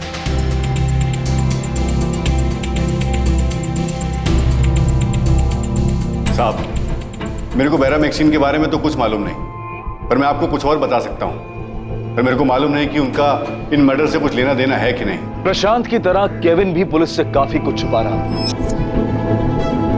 और ऐसा भी कुछ था जो नताशा जानती थी, पर उसने वो आज तक किसी को नहीं बताया था। मुझे तुम्हें कुछ बताना है जो मैंने तुम्हें आज तक नहीं बताया। क्या बताना है नताशा? मैंने कुछ नहीं किया है और ना ही किसी का मर्डर किया है। मोनिका, झूठ बोलने से कोई फायदा नहीं है। प्रशांत कदम हमारी कस्टडी में है और केविन लॉरेंस तक भी हम पहुंच चुके हैं और बाकी के उन सभी लोगों तक पहुंच जाएंगे जिन्होंने तुम्हारी मदद की है। मुझे तो आइडिया भी नहीं, ये सब मोनिका ने किया, और उसने ऐसा क्यों किया और कैसे किया मुझे सच में नहीं पता। प्लीज बिलीव मी मैम, मैं सच कह रहा हूँ। Impossible Paul. उसने 6 लोगों को जहर देकर मार डाला, जिसमें तुम्हारी 6 साल की बेटी जेनिफर और तुम्हारी बीवी रेचल भी थी। मैं सच बोल रहा हूँ मैडम, और हाँ मुझे उस वक्त किसी पर भी शक नहीं हुआ क्योंकि मेरी बेटी जेनिफर को सांस लेने में प्रॉब्लम हो रही थी, इसलिए हम उसे हॉस्पिटल लेकर गए। उसका दम घुट रहा है और वहाँ डॉक्टर या फिर किसी और ने हमें ये नहीं बताया था कि उसे जहर दिया गया। डॉक्टर क्या हुआ जेनी को? मुझे देखना उसे। आई एम सॉरी, हम उसे बचा नहीं पाए, उसकी सांस रुक चुकी थी। डॉक्टर आप एक और बार जेनी को चेक कर लीजिए ना प्लीज, हो सकता है आपको। Paul, she is no more. Hospital लाने से पहले ही उसकी डेथ हो चुकी थी। अगर मेरी बेटी जेनिफर का मर्डर हुआ था या फिर उसे जहर दिया गया था तो ये बात डॉक्टर को डेफिनेटली पता चलती। जो बात डॉक्टर को पता नहीं चली वो मुझे कैसे पता चलती? और जब से इन सब के बारे में पता चला है मैं खुद शॉक हूं। अब तो मुझे मोनिका से डर लगने लगा। 1.5 साल में तुम्हारी बेटी और बीवी दोनों की मौत हो जाती है, तुम्हें उसमें कुछ भी अजीब नहीं लगता? क्योंकि तुम झूठ बोल रही हो। हमें पता है क्यों, क्योंकि तुम्हारा और मोनिका का अफेयर चल रहा था, इसलिए हम दोनों ने मिलकर सबको मार डाला। ये सच नहीं है मैम। मेरे कजिन फिलिप के डेथ के बाद मैं मानता हूं कि मैं और मोनिका काफी क्लोज आ चुके थे, लेकिन हमारे बीच में अफेयर जैसा कुछ नहीं था। और मोनिका ने रेचल की डेथ पर जो किया वो तो मैं सोच भी नहीं सकता। मुझे वो बात बहुत अजीब लगी और मैंने खुद मोनिका से ये सवाल भी किया। मोनिका, एक सवाल मेरे मन में बार बार आता है। क्या? कि मैंने रेचल के साथ कुछ किया है? रेचल की फ्यूनरल के वक्त तुमने उसे किस क्यों किया था?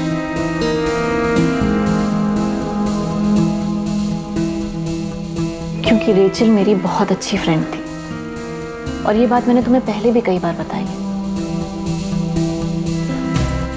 तुम्हें मुझ पे शक क्यों होता है पॉल? क्या मैं तुम्हें इतनी क्रूअल लगती हूँ? रेचल डिमेलो की तबीयत खराब होती है और मोनिका उसे डॉक्टर के पास लेकर जाती है। अपनी 6 साल की बेटी जेनिफर की मौत के बाद रेचल अक्सर बीमार रहने लगी थी। ये लो, पानी पी लो थोड़ा सा, अच्छा लगेगा।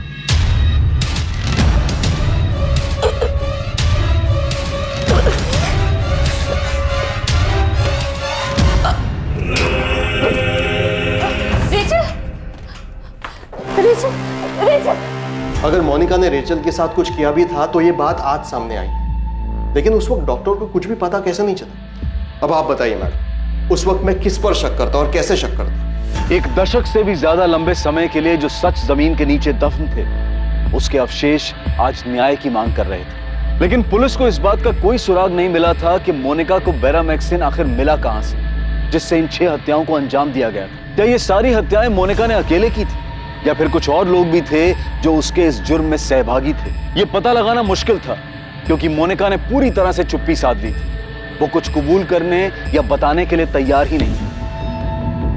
मोनिका के माता पिता को भी पूछताछ के लिए लाया गया। क्या उन्हें इन हत्याओं और हत्या के मकसद की जानकारी थी? केविन लॉरेंस वो आदमी था जिसे मोनिका ने पुलिस की निगरानी में होने के बावजूद पीसीओ से फोन किया था। केविन लॉरेंस इन हत्याओं के बारे में क्या जानता था और मोनिका गोम्स ने केविन लॉरेंस को कांटेक्ट क्यों किया? मोनिका को बेरामैक्सिन दिलवाने के लिए तूने कॉलेज में किसको रिश्वत दी थी? मेरे को नहीं मालूम उसे ये कहां से मिला। वो कॉलेज से लाई थी या कहीं और से।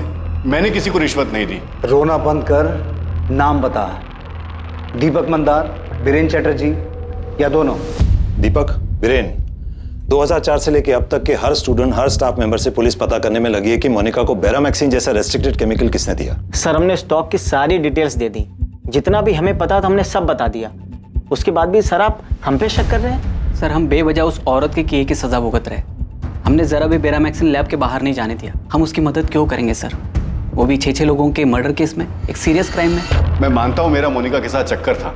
मैं ये भी मानता हूं कि मैंने उसकी मदद की है, लेकिन मर्डर में नहीं। मर्डर में नहीं तो किस में?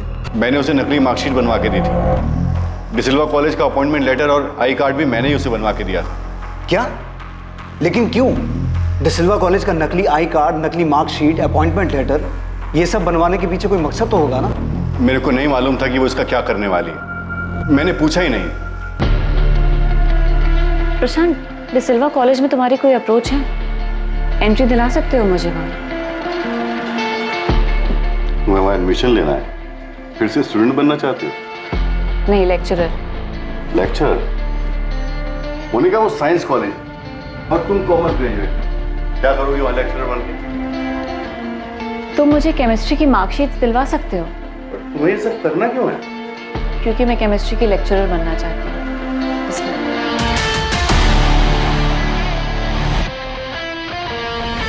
मैं एक ऐसे आदमी को जानता था जो ये काम करता था। उसी से मैंने मोनिका के लिए जाली मार्कशीट बनवाई थी। इसमें वो सब डॉक्यूमेंट्स हैं जो आपको चाहिए और उसी यूनिवर्सिटी से हैं जहां से आपको चाहिए।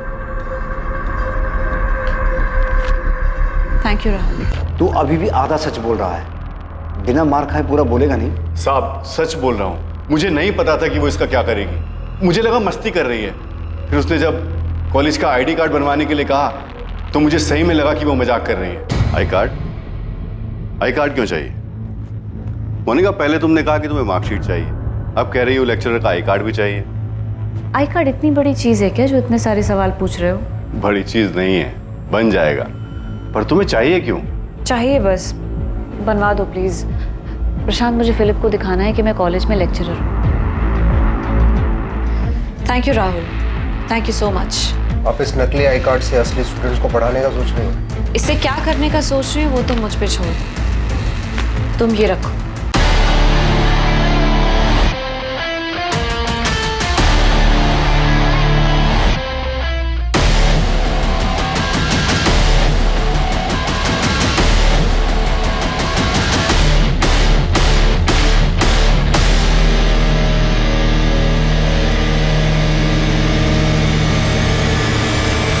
फिर 2005 में मोनिका के सास के मरने की खबर आई। साहब, मैं कसम खाकर बोलता हूँ, मेरे को नहीं मालूम था कि वो नेचुरल डेथ नहीं थी। मुझे तो खुद अभी पता चला कि वो मर्डर था। तूने ये तो बता दिया कि तूने कैसे नकली मार्कशीट और नकली आईडी बनाकर मोनिका को कॉलेज के अंदर घुसाया। अब इतने ही प्यार से ये भी बोल दे कि उसके लिए बैरामैक्सिन कॉलेज से बाहर कैसे लाया। देख, ये तो हो नहीं सकता कि तुझे मोनिका की सास के मर्डर के बारे में पता नहीं था। कसम से नहीं मालूम था। हाँ, इतना जरूर जानता था कि मोनिका अपनी सास से बहुत परेशान रहती थी। वो अक्सर उसके बारे में बोलती रहती थी। ये उन 14 सालों की उस षड्यंत्रकारी यात्रा की सिर्फ शुरुआत थी जिनमें बेहद भयानक हत्याओं को अंजाम दिया गया, जिन हत्याओं पर इतने सालों तक किसी को शक नहीं हुआ। पर सच ये है कि ऐसे बहुत सारे लोग थे जिन्हें इन हत्याओं की जानकारी थी, जो जानते थे कि मोनिका दुखी है अपनी सास से, अपने हालात से। लेकिन ऐसा कैसे संभव है कि किसी को संदेह नहीं हुआ? राहुल सिंह जी, चल तेरे जेल चलने के असली डॉक्यूमेंट्स बनवाते हैं। प्रशांत कदम के इकबालिया बयान के तहत नकली मार्कशीट और आई कार्ड बनाने वाले राहुल सिंह को पुलिस ने गिरफ्तार किया। राहुल सिंह ऐसे कई चौंकाने वाले खुलासे करने जा रहा था जो अब तक प्रशांत ने भी पुलिस के सामने नहीं रखे थे। सर, केविन अभी भी बार बार यही राग अलाप रहा है कि वो मोनिका को काफी टाइम से जानता है। वो सिर्फ उसका दोस्त है, उसके अलावा कुछ नहीं। लेकिन ये फोन रिकॉर्ड कुछ और ही बता रहे हैं। ये जानते हुए भी कि हम मोनिका पर 24 घंटे नजर रखे हुए हैं, उसके बावजूद भी मोनिका ने अलग अलग एरिया के पीसीओ से केविन को कॉल किया है, जहां हमारे कांस्टेबल ने उनको फॉलो किया था। मोनिका ने खुद अभी तक कुछ कहा? नहीं सर, मैंने उसकी पॉल से भी बात करवाई कि शायद वो इमोशनल होकर अपना मुंह खोल दे, लेकिन कोई फायदा नहीं हुआ सर। मोनिका इतनी आसानी से टूटने वालों में से नहीं है। हमें हर हाल में ये पता लगाना होगा कि उसे बैरामैक्सिन मिला कहाँ से। अगर पता नहीं लगा पाए तो इस जानकारी का कोई फायदा नहीं होगा कि जब वो 6 डेथ्स हुई, मोनिका उनके साथ थी और उसके कुछ खिलाने या पिलाने के बाद ही उनकी डेथ हुई।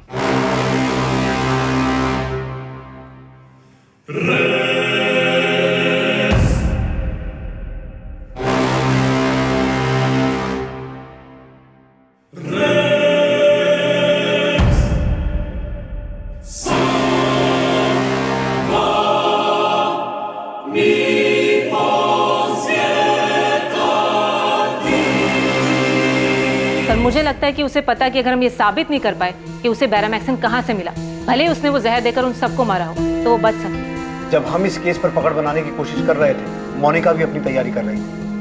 वो जरूर किसी से मिली है जिसने उसे अपना मुंह बंद रखने की सलाह दी है। मुंह बंद रखना, एक शब्द भी मत बोलना। उन्होंने डेड बॉडीज खोद कर निकाली है, उनसे कुछ मिल सकता है?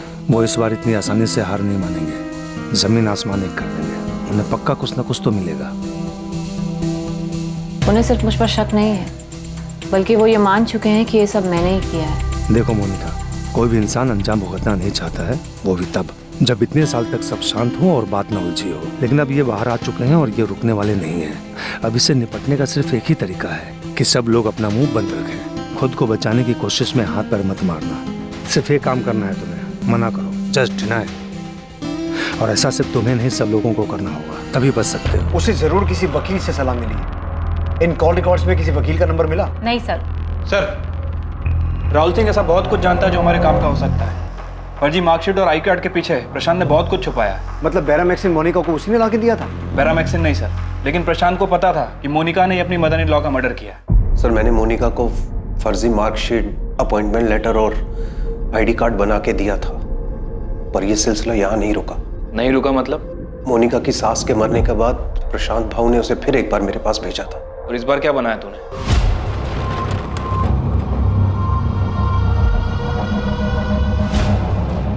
ये तो एल्बर्ट गोम्स की प्रॉपर्टी है, आपके ससुर की। हाँ।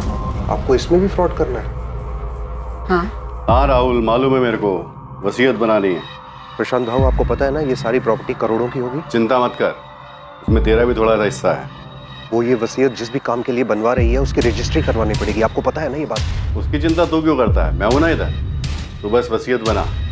मेरे father in law Albert Gomes के साइन फॉर्ज करने पड़ेंगे और विल में उनके बाद प्रॉपर्टी 2 लोगों को जाएगी, मेरे पति फिलिप गोम्स को और उनकी पत्नी मोनिका गोम्स को, यानी मुझे। सर, वो विल जाली थी। इस बात पे फिलिप के भाई जॉर्ज को पहले ही शक था कि विल फर्जी है। चल, अच्छा हुआ कि ये बात सामने भी आ गई। अब ये बता कि मोनिका को बैरामैक्सिन किसने दिलवाया, कहां से मिला, क्या प्रशांत था वो? सर, मुझे सच में इसके बारे में कुछ नहीं पता।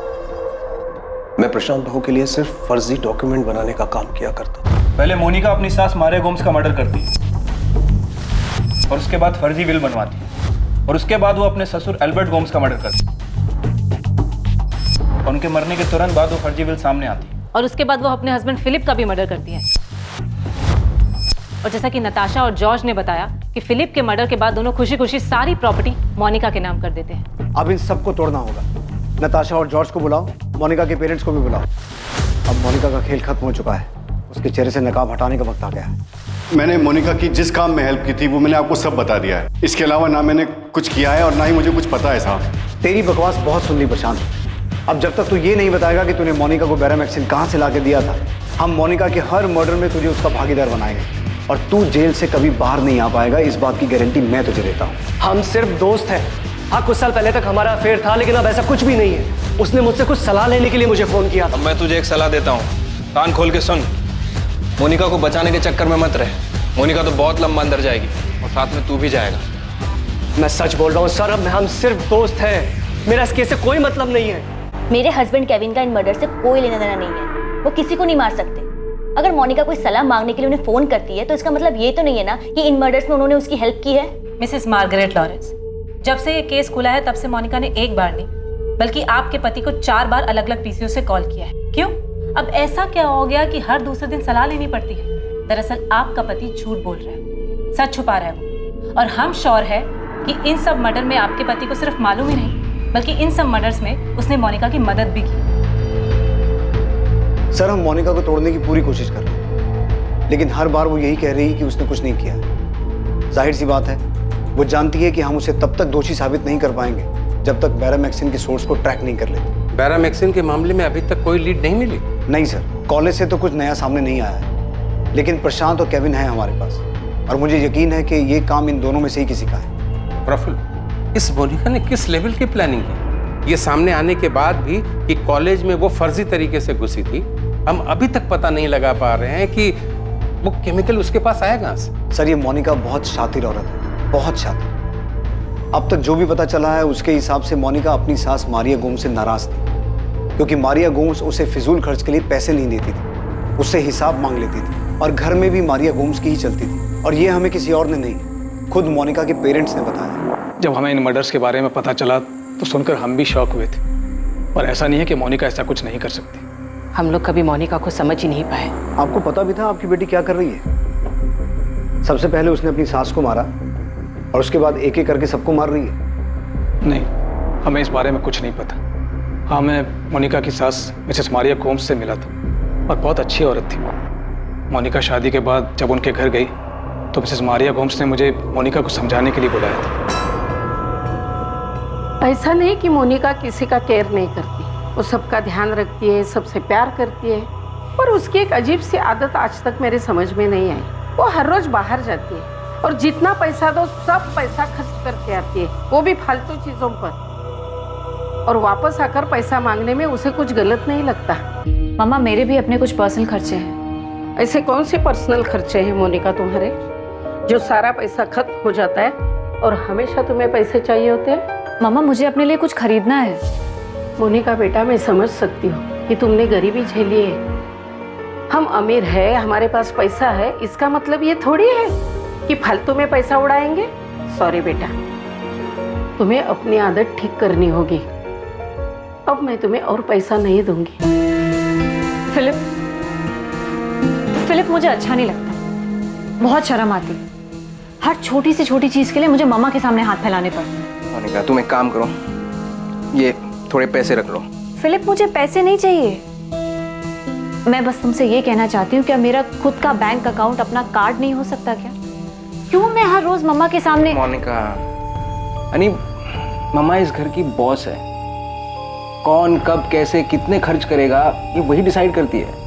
सिर्फ तुम्हारे लिए नहीं, नताशा के लिए भी एक फिक्स्ड पॉकेट मनी है, वो भी बिना सोचे समझे खर्च नहीं कर सकती। ये ठीक नहीं है फिलिप। मैं हर रोज छोटी छोटी चीजों के लिए मम्मा से नहीं पूछ सकती। तुमसे कुछ कहो तो कहते हो मम्मा से जाके पूछो। मोनिका, तुम एक काम क्यों नहीं करती? ग्रेजुएट हो, जॉब कर लो। देखो, जॉब करोगी तो तुम्हारी सैलरी तुम्हारी होगी, फिर मन चाहे वैसे खर्च कर लो। ना मुझसे कुछ पूछना होगा ना मम्मा से। देखो मोनिका, मैं और डैड फैमिली बिजनेस संभालते हैं और मम्मा घर और पैसे। डैड को मम्मा पर पूरा भरोसा है, मैं तुम्हें पहले भी समझा चुका हूँ। आज मम्मा इस घर की बॉस है, मगर कल तुम गोम्स हाउस की और हमारे बिजनेस की बॉस बन जाओगी, पर उसके लिए तुम्हें फाइनेंशियल मैटर्स समझने होंगे। सब कुछ सोच समझ के खर्च करना होगा। सेबेस्टियन, आपको अपनी बेटी को समझाना होगा। देखो, आज तक हमने उसके बैकग्राउंड के बारे में कभी सोचा नहीं।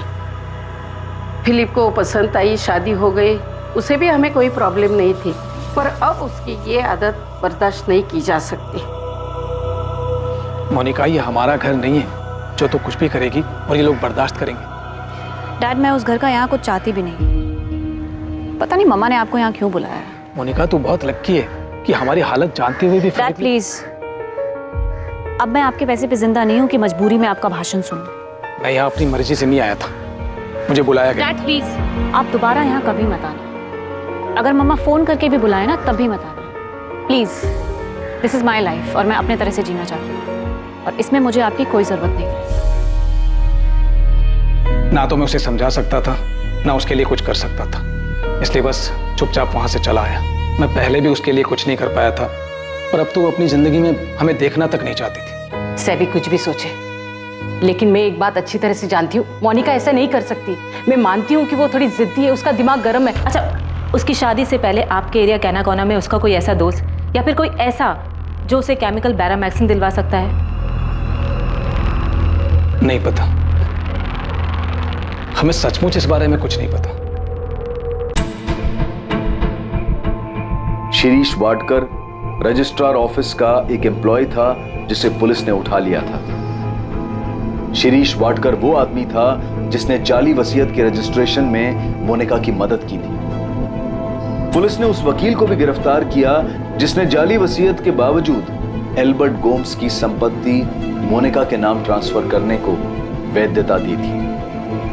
प्रशांत कदम ने एल्बर्ट गोम्स की नकली वसीयत बनाने में शामिल हर डिपार्टमेंट के हर व्यक्ति का नाम और जानकारी पुलिस को दी। सिर्फ इतने से काम नहीं चलेगा, तुझे ये तो बताना पड़ेगा कि तूने मोनिका के लिए बैरामेक्सिन कहां से अरेंज किया था।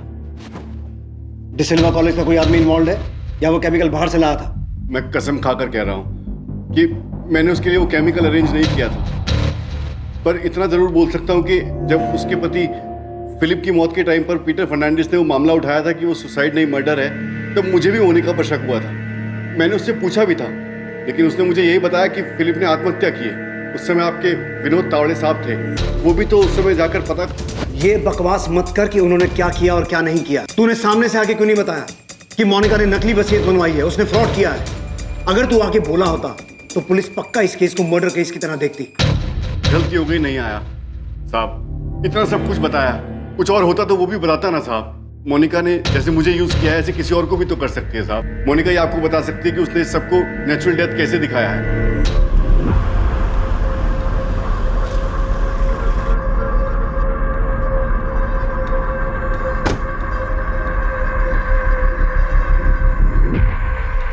जेम्स कैसा है? वो सब फेस कर पा रहा है? नहीं, वो ठीक नहीं है, एकदम चुप हो गया है वो। जब से पुलिस ने मोनिका को गिरफ्तार किया है तब से वो सबसे दूर रहने लगा है, किससे बात नहीं करता। वो 16 साल का है, इतनी सी उम्र में ये सब। मैंने उसको कितनी बार पूछा कि वो अपनी मम्मा से बात करना चाहता है, लेकिन उसने कोई जवाब ही नहीं दिया। तुम उस दिन कुछ बोल रही थी, कुछ बताना चाह रही थी, क्या बात है? मुझे लगता है मोनिका ने मुझे भी मारने की कोशिश की थी। कभी? इन्हीं दिनों? नहीं, मम्मा के डेथ के बाद उस रात डैड, फिलिप, मैं और मोनिका डिनर कर रहे थे। इतने सालों बाद अब ये बात कितनी अजीब लग रही है कि कैसे मम्मा के डेथ के बाद मोनिका ने पूरा घर संभाल लिया। डिनर भी वो खुद ही टेबल पे लगाती थी। उस रात डिनर के बाद मुझे बहुत उल्टी हुई थी।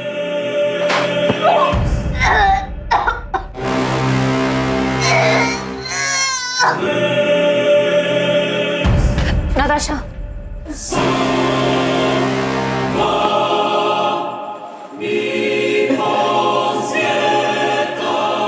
तुम ठीक हो ना?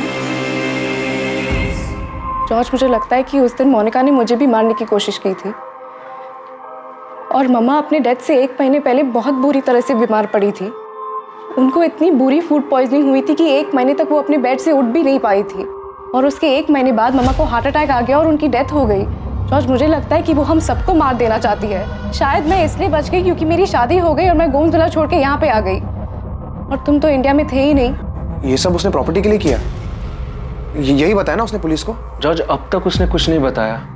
प्रशांत कदम नाम का कोई आदमी है जिसके साथ मिलकर उसने ये फ्रॉड किया था, लेकिन पुलिस अब तक पता नहीं लगा पाई कि वो केमिकल मोनिका को कहाँ से मिला था। तो उसने फिलिप से पैसे के लिए शादी की। फिलिप को ऐसी लड़की से कैसे प्यार हो गया? उसे पहले कुछ दिखा क्यों नहीं? अब तो मुझे यकीन हो गया कि मोनिका ने इससे पहले भी मर्डर किए होंगे। डिसिल्वा कॉलेज जाना, वहां प्रोफेसर होने और पढ़ाने का ढोंग करने के पीछे मोनिका का एक खास मकसद था। एक तरफ एल्बर्ट गोम्स की जायदाद के कागजात में धोखाधड़ी करने के लिए मोनिका ने प्रशांत के साथ अपने नाजायज रिश्ते को इस्तेमाल किया, और वहीं दूसरी तरफ मोनिका कॉलेज लाइब्रेरी में बहुत शिद्दत से पढ़ाई कर रही थी, रिसर्च कर रही थी। मोनिका बेहद चालाकी से अपनी चाल चल रही थी। वो इस बात की भनक तक किसी को नहीं लगने दे रही थी कि वो कब, कहां है, किससे मिल रही है और क्या कर रही है। केविन, ये तुम्हें इतनी आसानी से नहीं छोड़ेंगे। कह रहे हैं कि तुम्हारे रिमांड की मांग करेंगे क्योंकि तुम कोऑपरेट ही नहीं कर रहे हो। केविन, तुमने क्या किया और क्यों किया? तुम्हें पता है तुम्हारी वजह से बच्चों को स्कूल में कितना कुछ झेलना पड़ रहा है। न्यूज चैनल्स में, न्यूज पेपर्स में, हर जगह बस इसी केस की बात चल रही है। केविन, क्या सच में उन 6 लोगों के मर्डर्स में तुमने मोनिका की हेल्प की है? केविन, तुम्हें सिर्फ अपना मुंह बंद रखना है, शांत रहने की जरूरत है। कुछ भी हो जाए हाइपर मत हो। मोनिका, हर न्यूज़पेपर में, हर चैनल में सिर्फ इसी केस की बात हो रही है। अब तुम बच नहीं सकती, अब तुम गई। केविन, इतना याद रखना, अगर मैं गई तो तुम भी नहीं बचोगे। 24 घंटे ये लोग मेरा पीछा कर रहे हैं, लेकिन फिर भी मैं नहीं डर रही। इसलिए तुम्हें भी घबराने की कोई जरूरत नहीं। बस शांत रहो और अपनी नॉर्मल लाइफ जियो जैसे मैं जी रही हूँ। मैंने बात की है, हमारा शांत रहना और चुप रहना ही हमें बचा सकता है। इसलिए कुछ भी हो जाए अपना मुंह मत खोलना, शांत रहना, समझे? पर हाँ, मुझे मेरे फ़ोन पर कभी कॉल मत करना। मैं तुम्हें पीसीओ से इसलिए कॉल कर रही हूँ क्योंकि मुझे तुम्हारी फिक्र है। I love you Kevin, take care. Kevin, ये तुम्हें नहीं छोड़ेंगे। तुम प्लीज जो भी जानते हो उन्हें बता दो, प्लीज।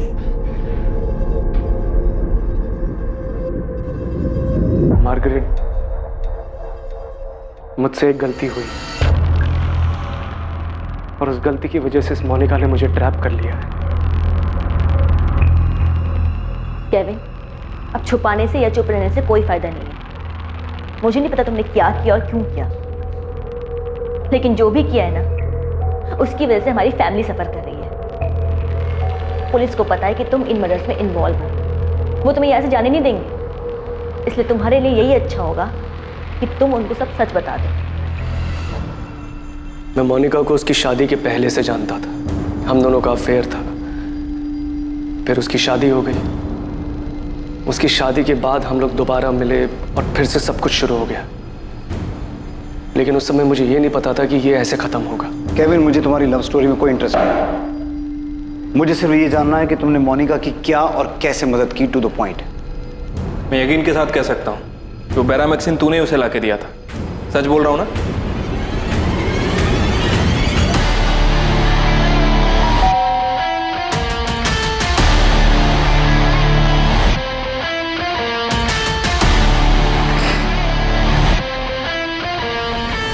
हम दोनों के बीच में सिर्फ फिजिकल रिलेशन था। मुझे सिर्फ इतना मालूम था कि वो गोम्स हाउस में खुश नहीं है, पर सर बैरामैक्सिन के बारे में उसने मुझसे झूठ बोला था। तो बैरामैक्सिन तूने ही लाके दिया था उसे? जब मैंने उसे पूछा था कि बैरामैक्सिन क्यों चाहिए, उसने मुझे असलियत नहीं बताई। बैरामैक्सिन, मोनिका तुम जानती हो ना, वो केमिकल एक जहर है। ऑफ कोर्स पता है केविन, मेरी कॉलोनी में ना एक कुत्ता है, वो बहुत बीमार है, रात भर दर्द से तड़पता रहता है। मुझसे उसका दर्द देखा नहीं जाता। मैं उसे उसके दर्द से आज़ाद करना चाहती हूँ केविन। अरे तो एक म्यूनिसिपैलिटी को फोन करके उनको बुला लो। तुम क्या ये कुत्ते को बैरामैक्सिन देने की बात कर रही हो? केविन, वो बहुत दर्द में है, बहुत तकलीफ में रहता है दिन रात। हमें कुछ करना चाहिए। देखो, हम इंसान तो अपना दर्द तकलीफ बता सकते हैं, लेकिन ये बेचारा ये कैसे कहेगा? केविन प्लीज, हमें उसके लिए कुछ करना चाहिए। मुझे लगा उसकी नीयत साफ है, वो अच्छे इंटेंशन से मांग रही है। बैरामैक्सिन मिला कहाँ से?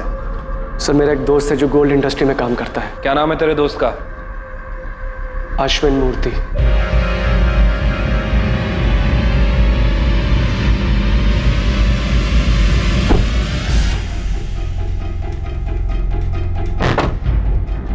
केविन, तूने जितना मांगा था उतना ही लाया हूं, पर थोड़ा ध्यान से।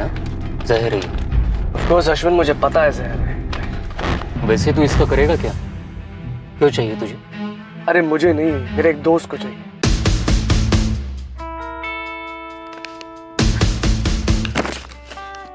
थैंक यू केविन, ये सच है डार्लिंग। मोनिका ने कहा कि उसे कुत्ते को मारने के लिए बैरामैक्सिन चाहिए और तूने उसकी बात का विश्वास कर लिया। मोनिका ने 11 साल में 6 मर्डर किए। उसने पहले ही तुझसे इतनी मात्रा में बैरामैक्सिन ले लिया था कि बाकी के लोगों को मार सके। और अगर बैरामैक्सिन उसके पास था तो जो टीम फिलिप के केस में जांच कर रही थी, उन्हें ये बैरामैक्सिन मोनिका के घर क्यों नहीं मिला? कहाँ छुपा के रखा था उसने? केविन, ऐसा हो ही नहीं सकता कि तुम्हें इस बात के बारे में ना पता हो कि मोनिका ने वो बैरामैक्सिन अपनी सास को मारने के लिए मंगवाया है। सर, मुझे सच में नहीं पता था।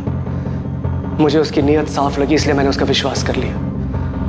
मैं सोच भी नहीं सकता था कि वो बैरामैक्सिन अपनी मदर इन लॉ को मारने के लिए यूज करेगी।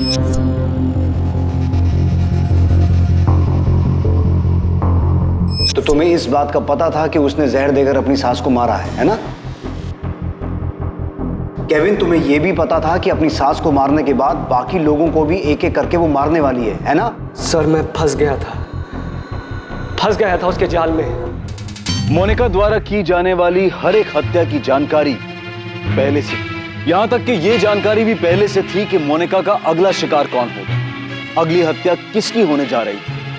ये सारी हत्याएं बहुत ही सोची समझी साजिश के तहत की गई थी। जब मारिया गोम्स मरी थी। मरी नहीं थी, मारी गई थी। मारिया गोम्स का मर्डर हुआ था केविन। हाँ, जब मारिया गोम्स का मर्डर हुआ था तब मेरा उस पर ध्यान गया। मुझे समझ में आ गया कि मोनिका ने ही कुछ गड़बड़ करी।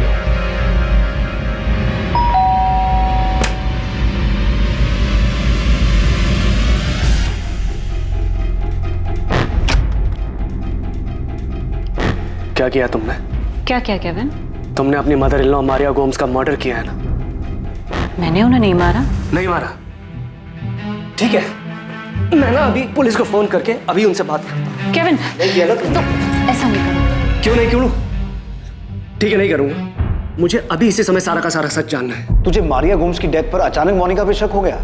तूने 2+2 किया और तुझे समझ में आ गया कि उसी ने अपनी सास का मर्डर किया है? अचानक नहीं, जब मोनिका ने मुझसे बैरामैक्सिन मंगवाई थी उसके कुछ ही समय बाद मारिया गोम्स को फूड पॉइजनिंग हुई और मरने से लगभग 1 महीना पहले तक वो बेड पर थी। मुझे तभी शक हो गया था कि मोनिका ने कुछ गड़बड़ करी है और मारिया की डेथ के बाद यकीन हो गया। तभी शक हो गया था मुझे जब उनकी तबीयत खराब हुई थी, लेकिन मैंने तब तुम्हें कुछ नहीं कहा था। लेकिन उनकी डेथ के बाद मुझे पूरा यकीन हो गया है कि तुम... हाँ, मैंने उन्हें मारा है। उन्हें मारने के लिए मैंने तुमसे बैरामैक्सिन मंगवाया था। तो तुमने मुझसे झूठ बोला था। मैं तुम्हारे इस क्राइम में ना तुम्हारा हिस्सेदार नहीं बन सकता। Kevin, Kevin, Kevin, Kevin, listen, Kevin, please, Kevin, please मुझे समझने की कोशिश करो। केविन, उस औरत ने मेरी जिंदगी हराम कर दी थी। तंग आ गई थी मैं, फ्रस्ट्रेट हो चुकी थी। उसे मारने के अलावा और कोई चारा नहीं था मेरे पास। तुम्हारा दिमाग तो ठीक है ना? तो अब तुम्हें मेरा दिमाग खराब लग रहा है केविन? हाँ, इतने अच्छे से जानते हो मुझे, कितने टाइम से, फिर भी तुम्हें मेरा दिमाग खराब लग रहा है? तुम अच्छी तरह से जानती थी बैरामैक्सिन कैसे यूज करना है, लेकिन मेरे सामने तुम इनोसेंट बनती रही, झूठ बोलती रही मुझसे। केविन, उस औरत ने मेरी जिंदगी मौत से बदतर बना दी थी। ये मत करो, वो मत करो, यहाँ मत जाओ। ऐसा लगता था जैसे किसी पिंजड़े में हो। क्या करती मैं केविन? और उसे एक ना एक दिन तो मरना ही था। केविन, प्लीज मुझे समझने की कोशिश करो, प्लीज केविन। केविन, अब तो तुम्हें मुझसे कोई शिकायत नहीं है ना?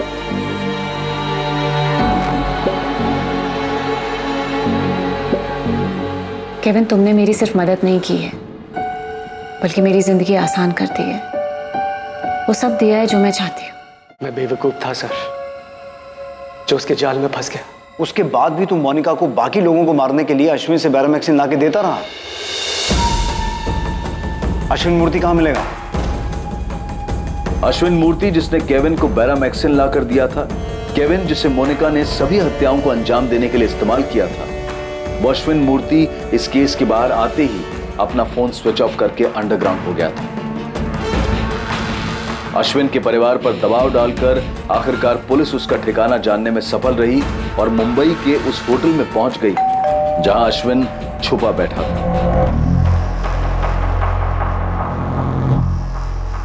सर, मैंने सिर्फ अपने दोस्त केविन परेरा के लिए किया था। मुझे कुछ भी आइडिया नहीं था क्या चल रहा है। मैंने केविन से कहा भी था कि इसका गलत इस्तेमाल मत करना। 11 साल में 6 मर्डर हो गए अश्विन, और हर बार ये केमिकल तूने सप्लाई किया था। तूने एक बार भी नहीं सोचा कि वो लोग इस खतरनाक केमिकल का कर क्या रहा है? हाँ अश्विन, मुझे सारी डिटेल चाहिए। कैसे इस केमिकल को तूने अपनी कंपनी से बाहर करवाया और उस केमिकल को बाहर करवाने में कितने लोगों ने पैसे खाए? मोनिका, फाइनली ये केस खत्म होने जा रहा है। तुमने तो हमें कुछ नहीं बताया, पर तुम्हें तुम्हारे ही जुर्म की कहानी हम उसके मुंह से सुनवाएंगे जिसने तुम्हें बैरामैक्सिन लाके दिया। चलो।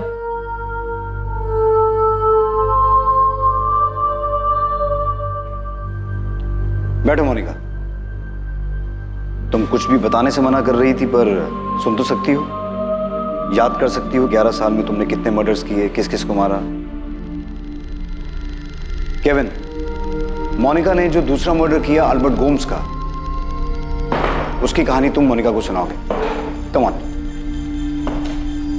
हमारी आंटी के मर्डर के टाइम पर मैं बुरी तरह फंस चुका था, और वो इसलिए नहीं क्योंकि मैं इसे प्यार करता था, बल्कि इसलिए कि मुझसे अनजाने में एक बहुत बड़ी गलती हो गई थी। अगर मेरे इतना समझाने के बाद भी तुम्हें गिल्ट होता है और तुम पुलिस के पास जाने का सोचते हो, तो एक बात जरूर याद रखना केविन, कि बैरामैक्सिन तुमने मुझे लाके दिया था। केविन, हम ये सब भूल कर आगे बढ़ते हैं, क्योंकि किसी को पता नहीं लगने वाला है कि मारिया की मौत कैसे हुई। एक मर्डर में फंसने के बाद मैं आगे वापस फंसने वाला था। मतलब? मुझे पता होता था कि आगे और भी मर्डर्स होने वाले हैं। Thank you Kevin. अब किसको मारने वाली हो? अल्बर्ट गोम्स को।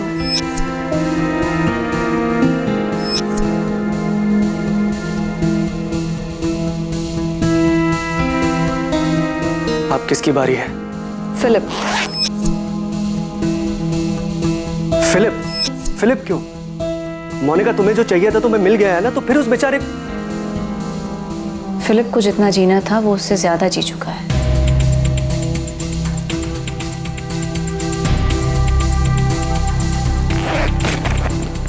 Uncle Peter. क्यों? क्योंकि उन्हें शक हो गया है कि फिलिप का मर्डर हुआ है। वो शक कब का धूल चाट चुका है केविन। पुलिस भी शांत बैठी है, पर अंकल पीटर ही हैं जो दीमक की तरह से कुरेद रहे हैं। वो ना ही चुप होने को तैयार है, ना ही मानने को कि फिलिप ने सुसाइड किया है। वो बहुत परेशान है केविन। अब तो मरने के बाद ही उन्हें शांति मिल सकती है। अब ये किसके लिए है? नताशा और जॉर्ज पहले ही सब कुछ तुम्हारे नाम कर चुके हैं। जॉर्ज लंदन से वापस नहीं आने वाला है, तो किसके लिए? मोनिका, अब किसकी बारी है? जेनिफर।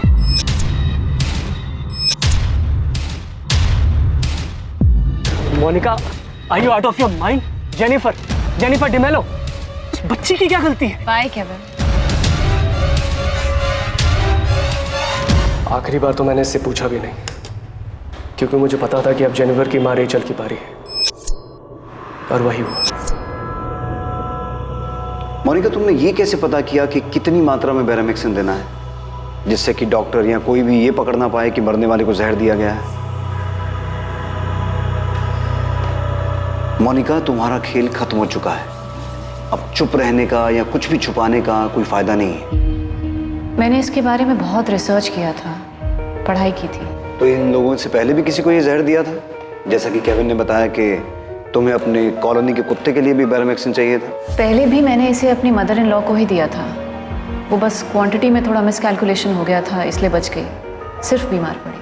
और ये गलती तुमने अगली बार नहीं की। एकदम सही मात्रा में बेरामैक्सिन दिया, जिससे वो मर गई और किसी को पता भी नहीं चला। मुझसे गलती सिर्फ एक बार हुई थी। एक नहीं, 2 बार। दूसरी बार तुमसे ये गलती तब हुई जब तुमने नताशा को मारने की कोशिश की।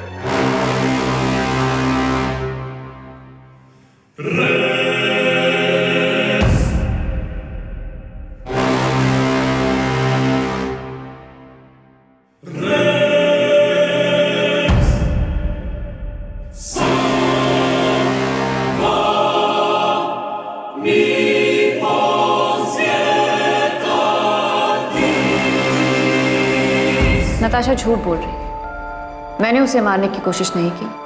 अगर की होती तो वो जिंदा नहीं बचती। मुझसे गलती सिर्फ एक बार हुई थी।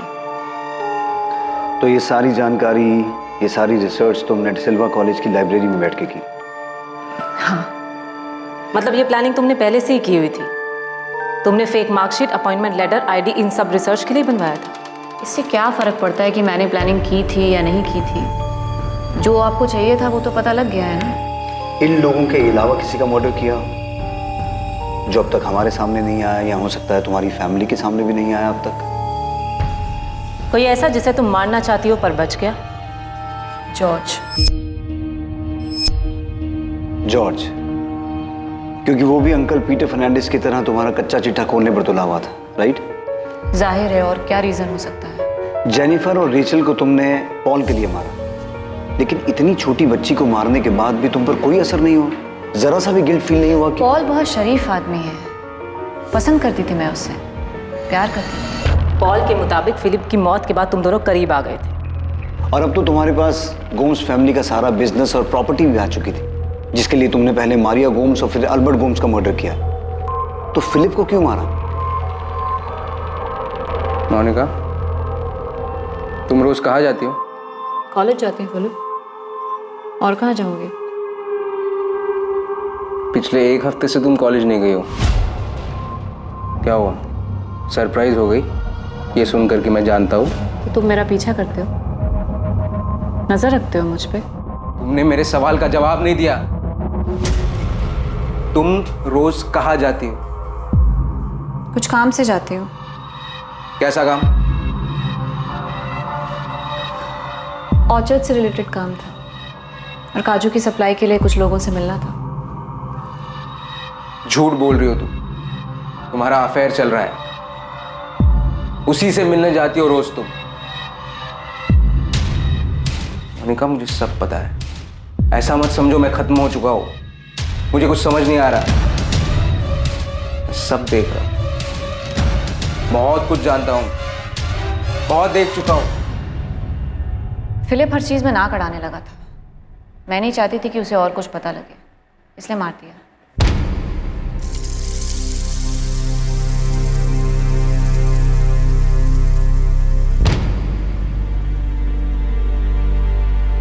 सर, मैंने मोनिका को साइकेट्रिस्ट के पास भेज दिया है उसकी दिमागी हालत का पता लगाने के लिए। मुझे वो बिल्कुल नॉर्मल नहीं लगी। वो शायद अपना मानसिक संतुलन खो चुकी है।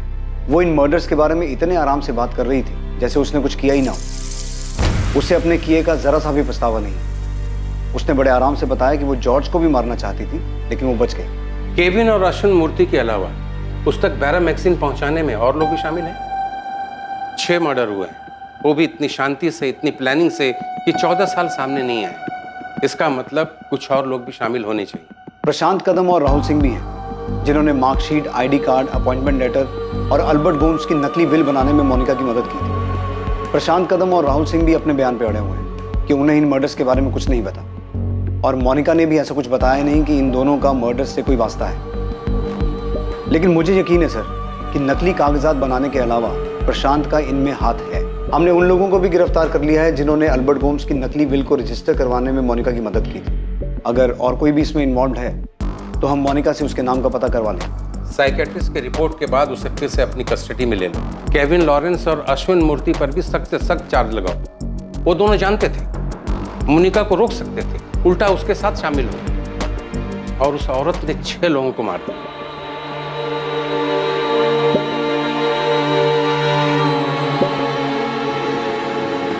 मोनिका, तुमने अपने घर मुझे कॉफी ऑफर की थी। आप चाहे तो आराम से अंदर बैठ के बात कर सकते हैं। कॉफी पिएंगी आप? क्यों? मुझे भी मारने का plan? Sir, I am sure Paul भी इन्वॉल्व है इसमें। मोनिका ने उसके साथ मिलकर किया होगा। पर जॉर्ज, हमें ऐसा कुछ भी पता नहीं चला, और मोनिका उन लोगों में से नहीं है जो किसी और को बचाने के लिए खुद सूली पे चढ़ जाए। हमने उससे कई बार पूछा, लेकिन उसने एक बार भी पॉल का नाम नहीं लिया। हमारे घर में हमारे आंखों के सामने इतना सब कुछ हो रहा था, हमें पता कैसे नहीं चला? इस सवाल का जवाब तो आपको खुद ही ढूंढना होगा नताशा। दरअसल एक बहुत बड़ी चूक हमसे भी हुई है। जब फिलिप की बॉडी में से बैरामैक्सिन के ट्रेसेस मिले थे और पीटर फर्नांडिस ने इसका मुद्दा भी बनाया था, अगर इस केस को सीरियसली लिया जाता तो पीटर फर्नांडिस, जेनिफर और रीचल को बचाया जा सकता था। मोनिका की मेंटल कंडीशन ठीक है? 6 मर्डर किया है उसने, कोई गिल्ट नहीं। हमारे साइकेट्रिस्ट ने उससे बात की है, कई सेशन भी हुए हैं, पर स्ट्रेंजली हमारे डॉक्टर का कहना है कि मोनिका के केस में सब कुछ नॉर्मल है। डॉक्टर को उसके सारे रिस्पॉन्सेज नॉर्मल लगे। Monica is not a psychopath, उसे कोई मानसिक बीमारी नहीं है। तो फिर औरत है क्या? 6 मर्डर किया उसने, उसमें से एक 6 साल की छोटी सी बच्ची थी।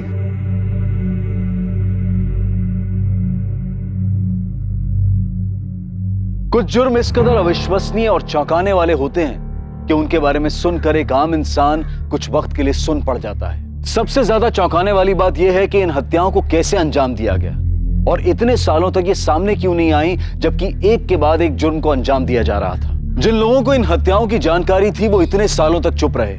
अगर इनमें से एक का भी ज़मीर जागता तो इनमें से कई जिंदगियां बच सकती थी। मासूम लोगों को मौत के घाट उतारने का यह उत्सव रोका जा सकता था। जब फिलिप की मौत को संदिग्ध पाया गया तब, या अगर केविन शुरुआत में ही पुलिस के पास आ जाता तो शायद ये सब और पहले रुक सकता था। इस भयानक हत्याकांड से एक बार फिर यह साबित हो गया कि अपराधी चाहे कितना भी शातिर क्यों ना हो, किसी भी हद तक क्यों ना चला जाए, पर क्राइम नेवर पेज। किसी भी जुर्म से अपराधी का मकसद पूरा नहीं हो सकता है। भले ही ऐसा लगा हो कि इतने सालों तक जमीन में दफन ये सच कभी बाहर नहीं आएगा, पर आखिरकार न्याय हुआ और जुर्म सबके सामने आया। इन सभी हत्याओं का मकसद बेहद भयानक, बेहद डराने वाला था, जिसकी जड़ में सिर्फ स्वार्थ और लालच बसा था। लालच पैसे का, पैसे पर पकड़ बनाने और बेतरतीबी से खर्चा करने की आजादी का। हर चीज को अपने हिसाब से चलाना, अपनी खुशी से चलाना, यह अक्सर दूसरे लोगों के लिए सजा बन जाता है और उन्हें नुकसान पहुंचाता है। एक स्वार्थी इंसान ऐसी हालत में अपनी इच्छाओं के आगे घुटने टेक देता है, फिर उसे सही गलत कुछ समझ में नहीं आता, और ऐसी स्थिति में वो किसी भी हद तक चला जाता है।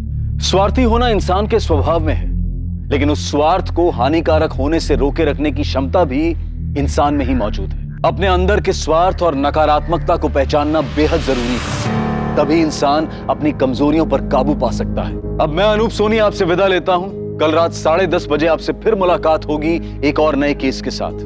और याद रखें, क्राइम और आपके बीच में सिर्फ इतना फर्क है कि आप कितने सतर्क हैं। सतर्क रहें, सुरक्षित रहें। जय हिंद।